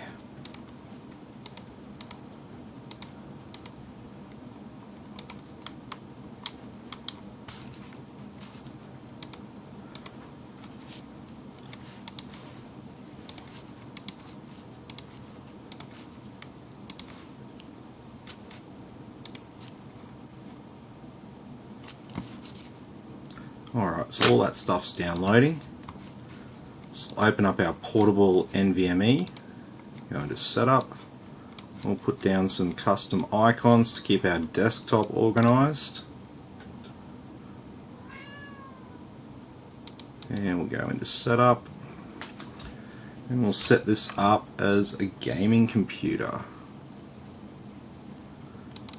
So we will get a Cronus True image because we've got a WD drive in here.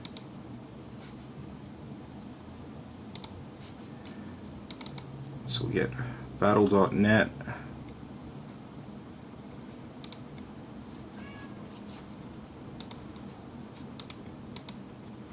These two going on. We get Chrome. These four.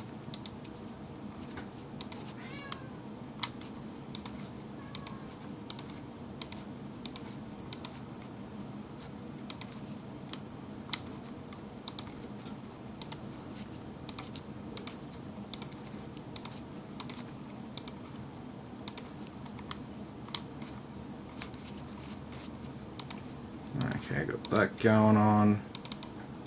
Epic installer. Oh, it doesn't like it. Yeah, we'll do you later then. Alright, Chrome's installed.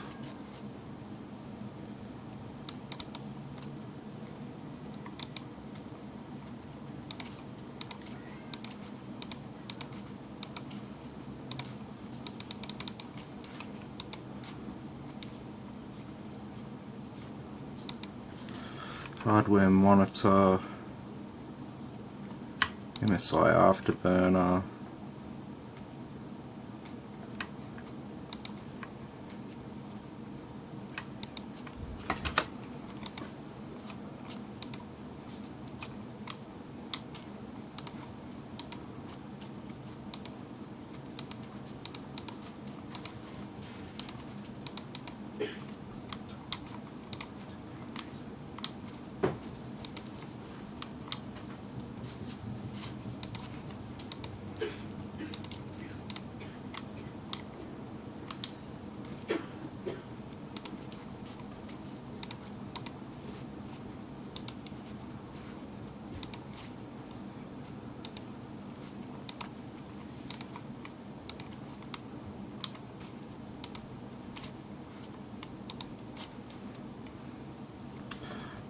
We'll put the benchmark apps on here as well.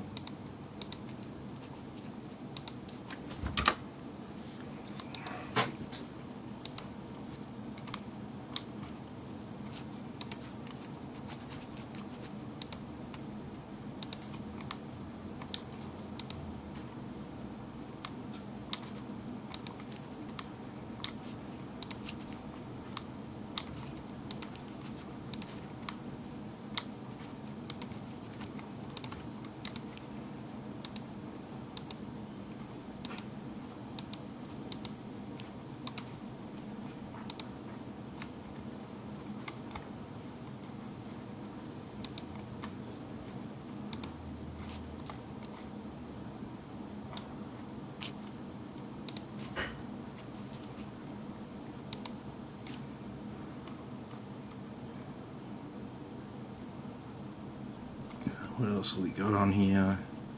This won't install yet, I don't think. Oh no, it's going to work.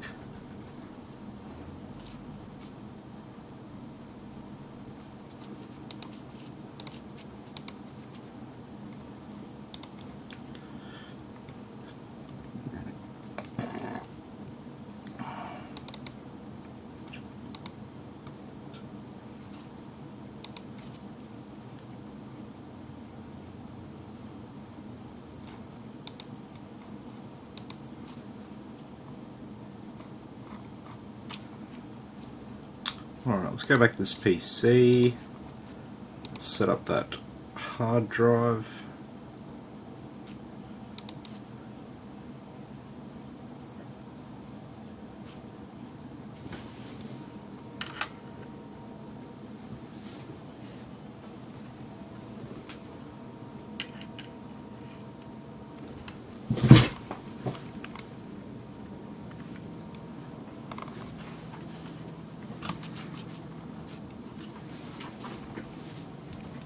Why am I not seeing that drive?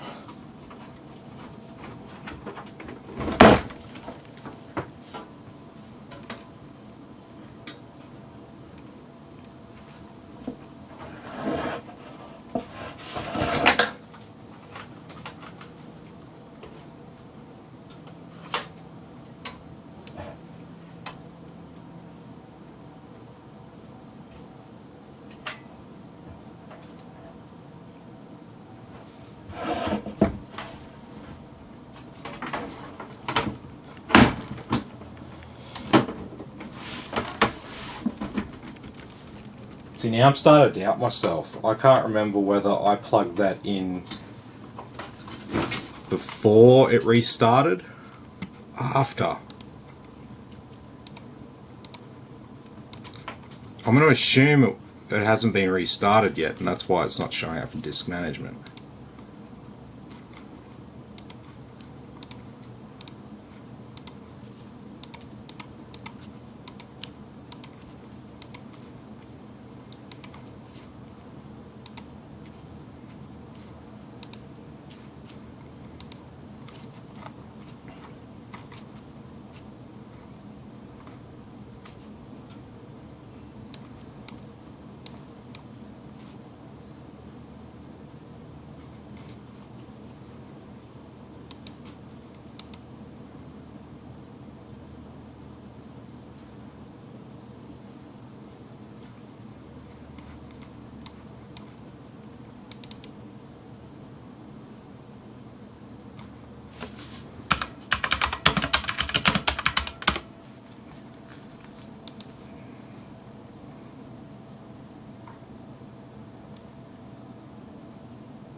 Use our graphics card driver.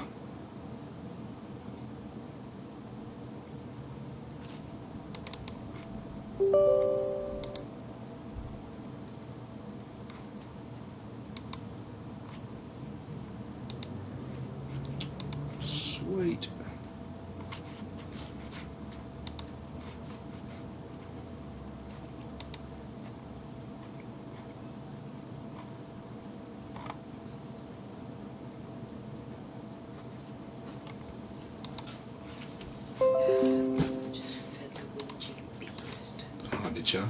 Okay.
Some of the Windows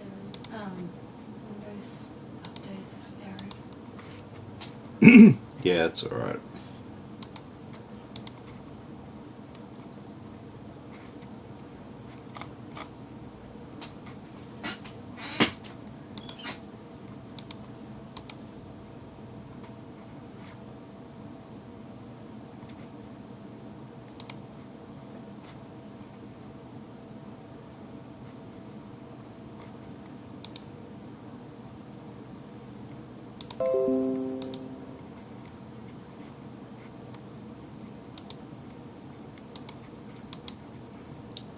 Our 6-core 12-thread CPU, our memory running at full speed, just missing our hard drive.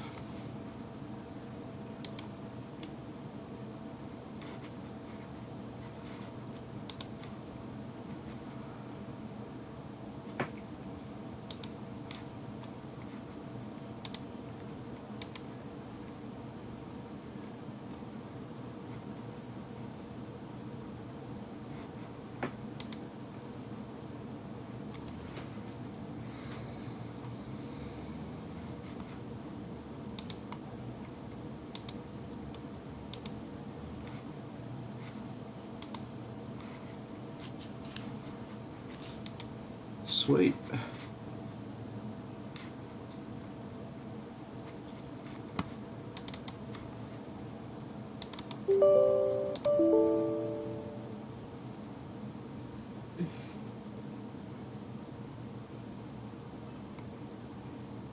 Jesus, what happened there?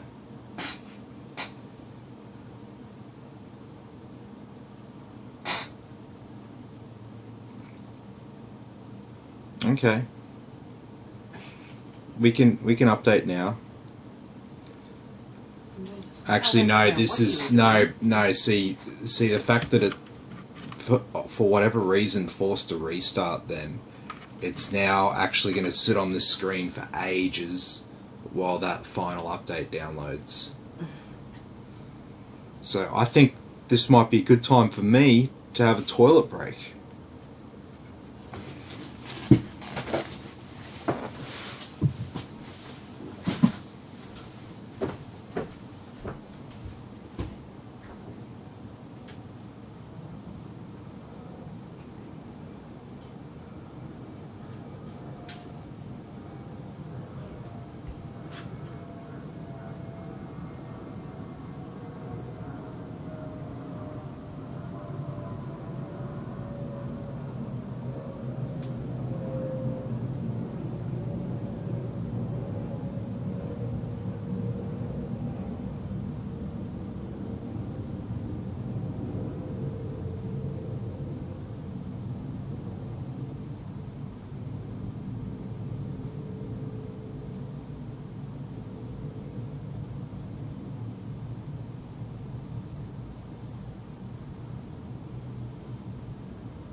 It's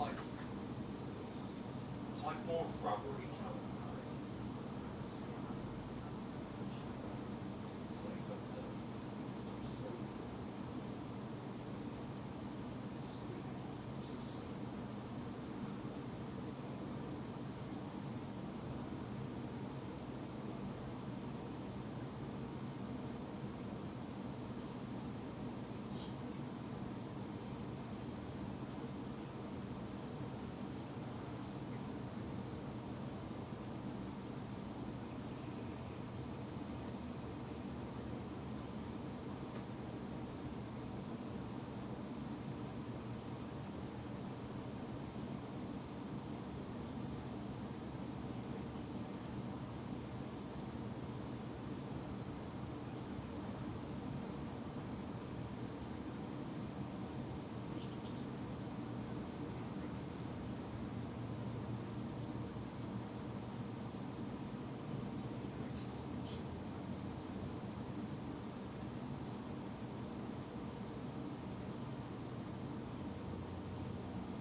Alrighty, looks like we're nearly done.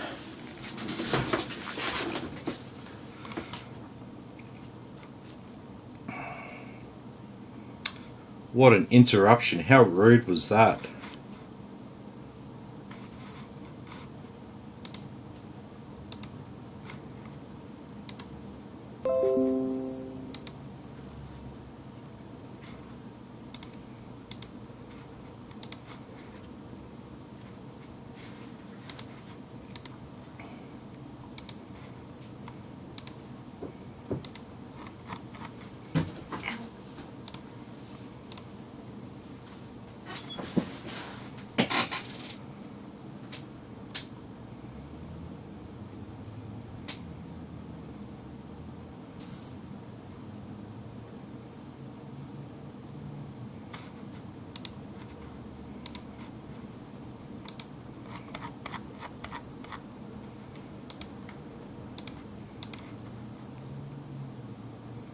Alright.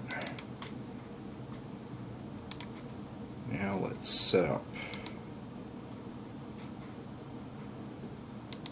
Hello.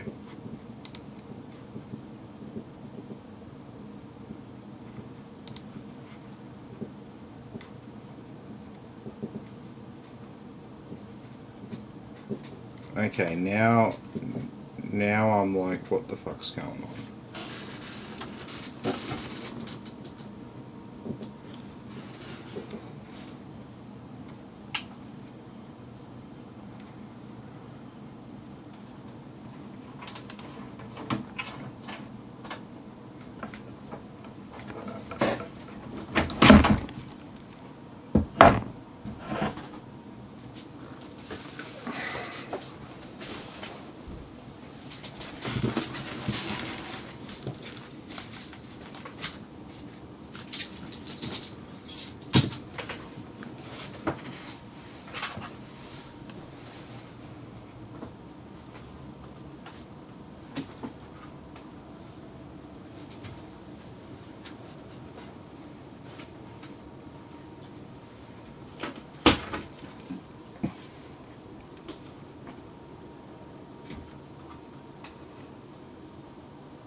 Yeah, power's definitely getting to it.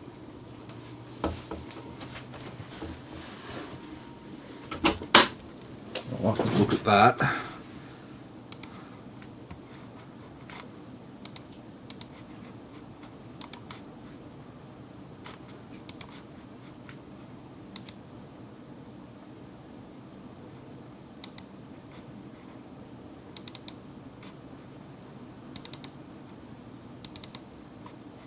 There's nothing else on here, I don't think. I think we got everything. GeForce, Office, Steam, benchmarks, VLC. Alright, that's looking all good for updates.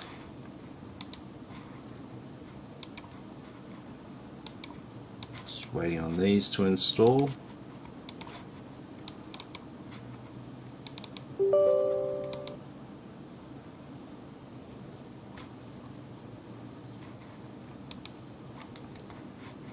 Okay, so there's our CPU. Getting very, very hot, as you can see.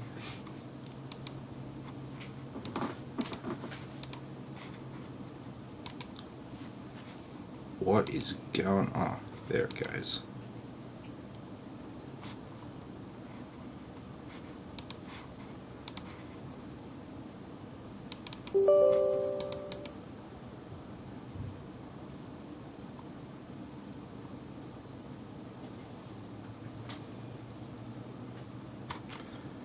So there it is, our Ryzen 2600, 6-core 12-thread processor.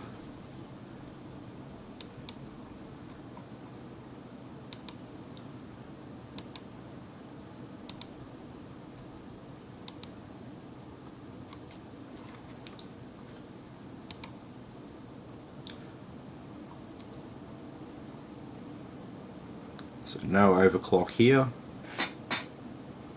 Just out of the box.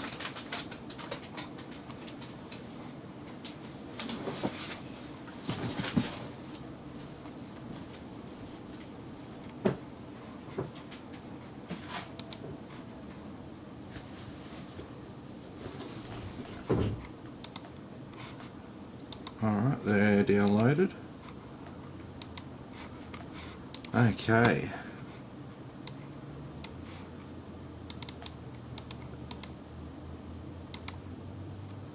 Let's find out what's going on with this drive.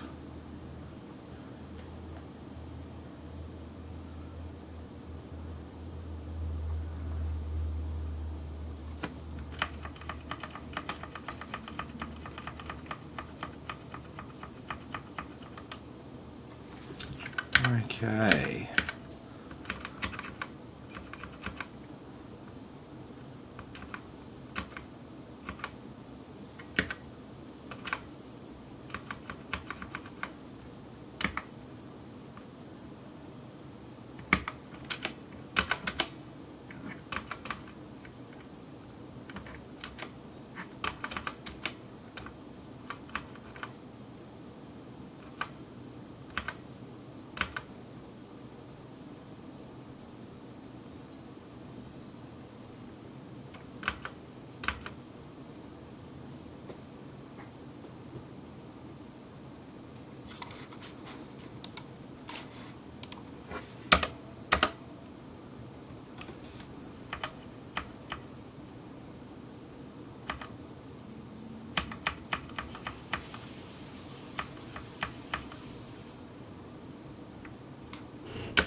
Here we go.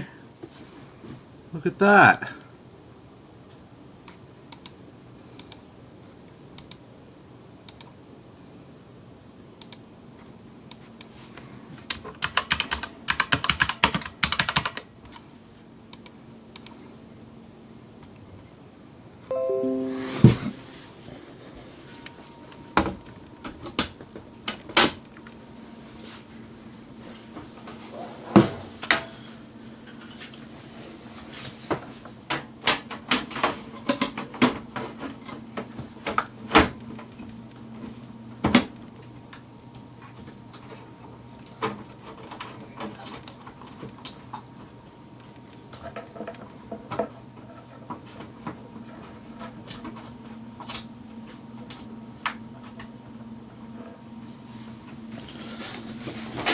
Okay, so there's our hard drive, and we are all good. We can start the stress test. Oh, but I should show you some benchmarks quickly.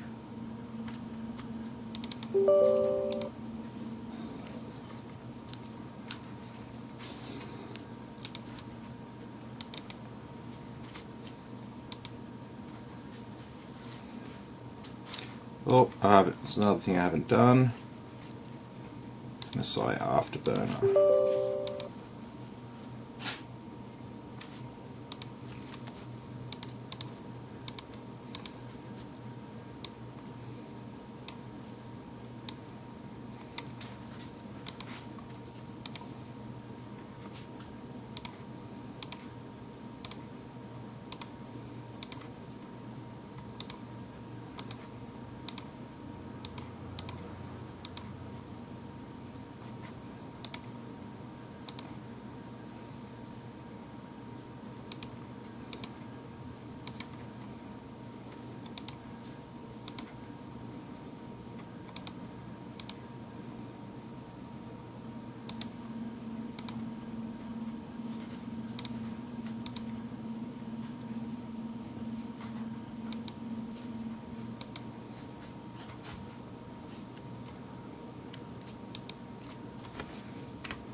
go.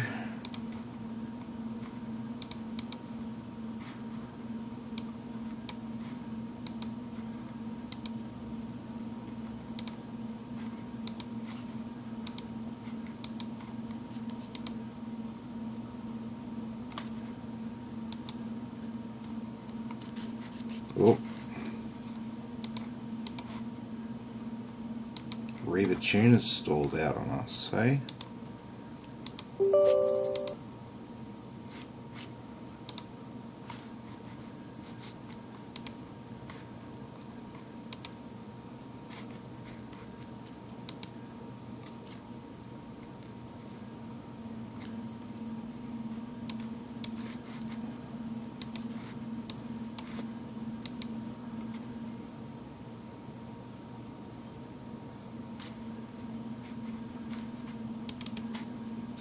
That's okay, let's just...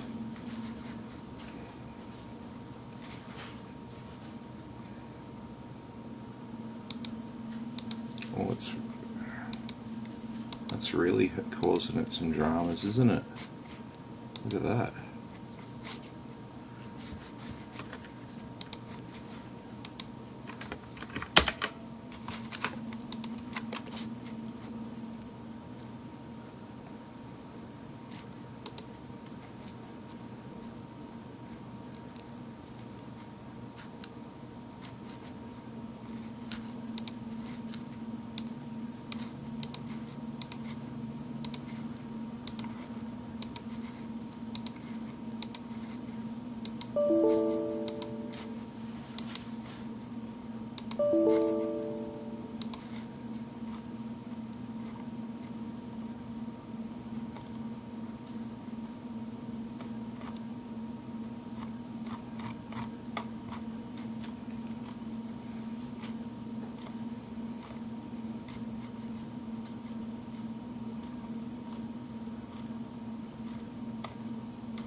Ooh, definitely got... That's definitely made... That's really destabilized things. We need to reboot, and we need to update that software.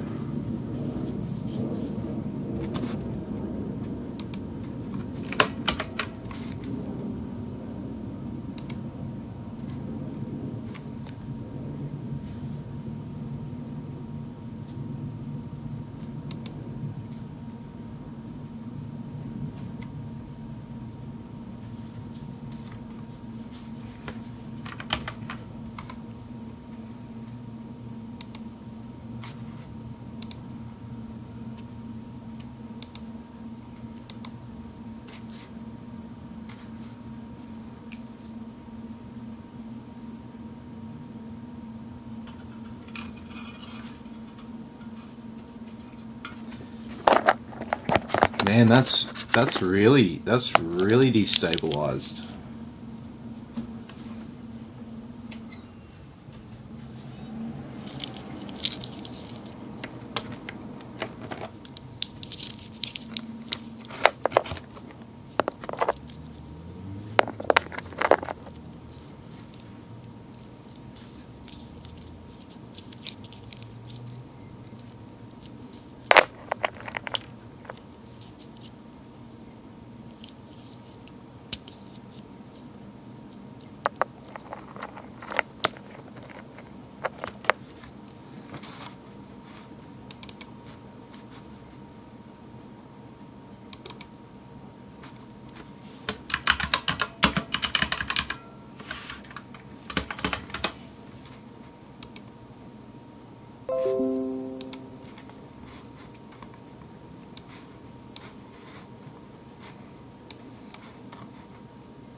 Okay.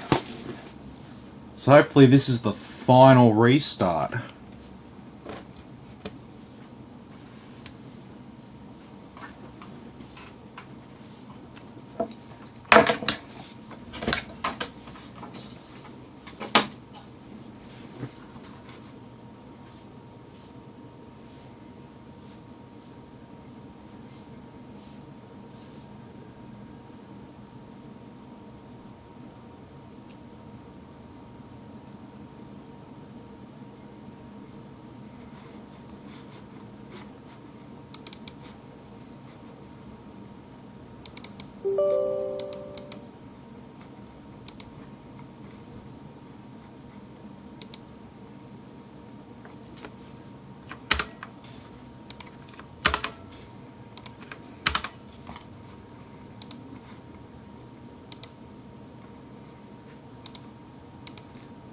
None of this saved apparently.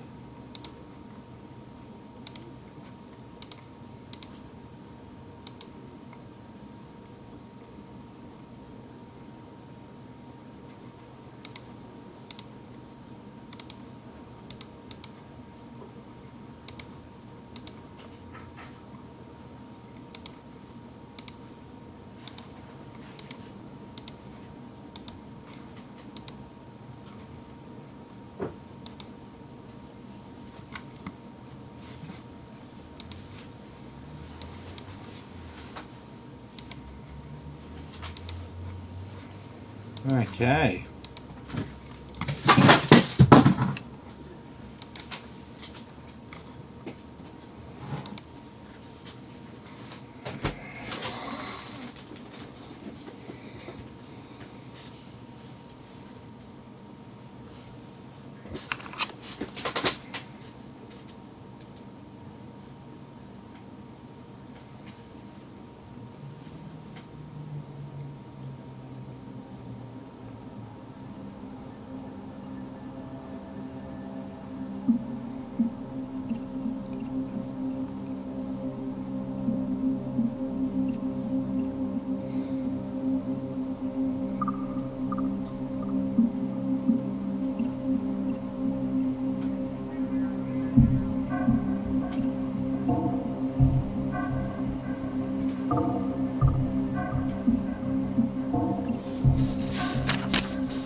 Alrighty.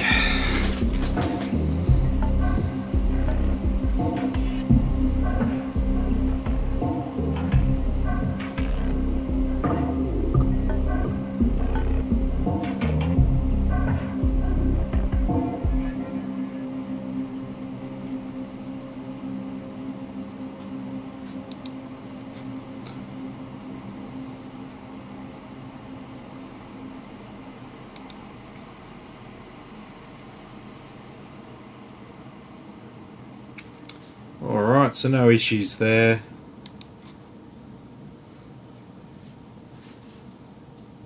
Can probably do a superposition 4K benchmark.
Alrighty.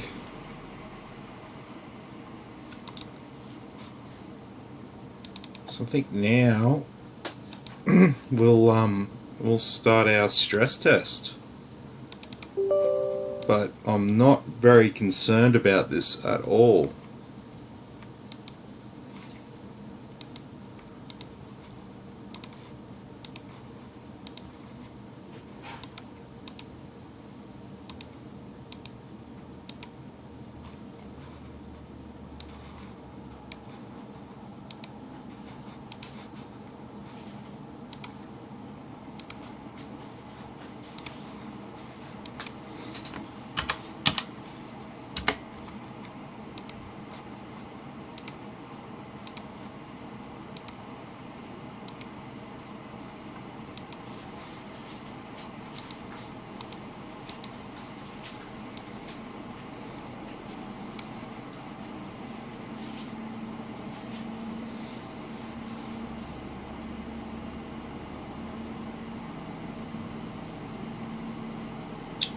Alrighty.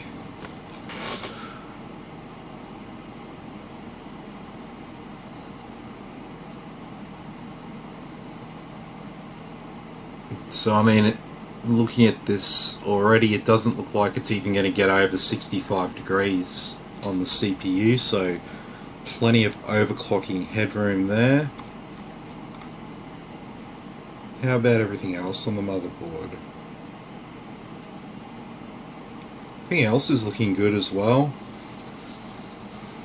So temp indicator 2 there would be our CPU.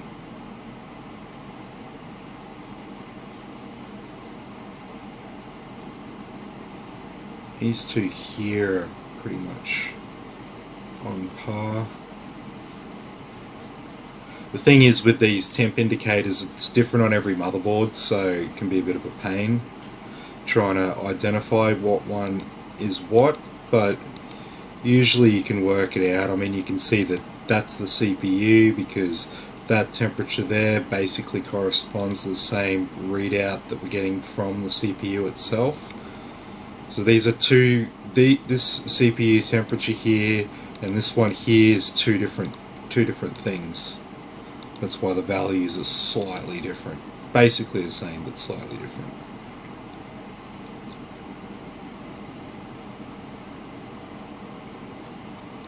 Graphics card.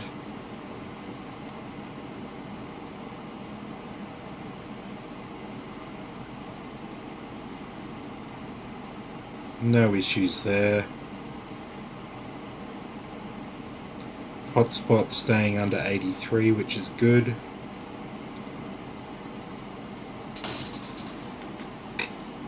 But how long can it last? Nah, the fans aren't at maximum yet.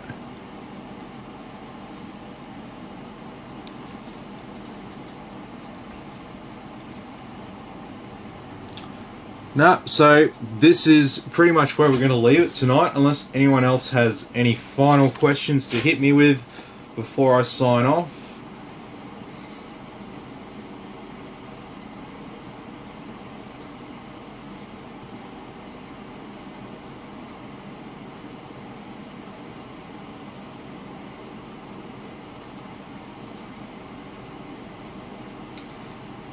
No, doesn't look like it.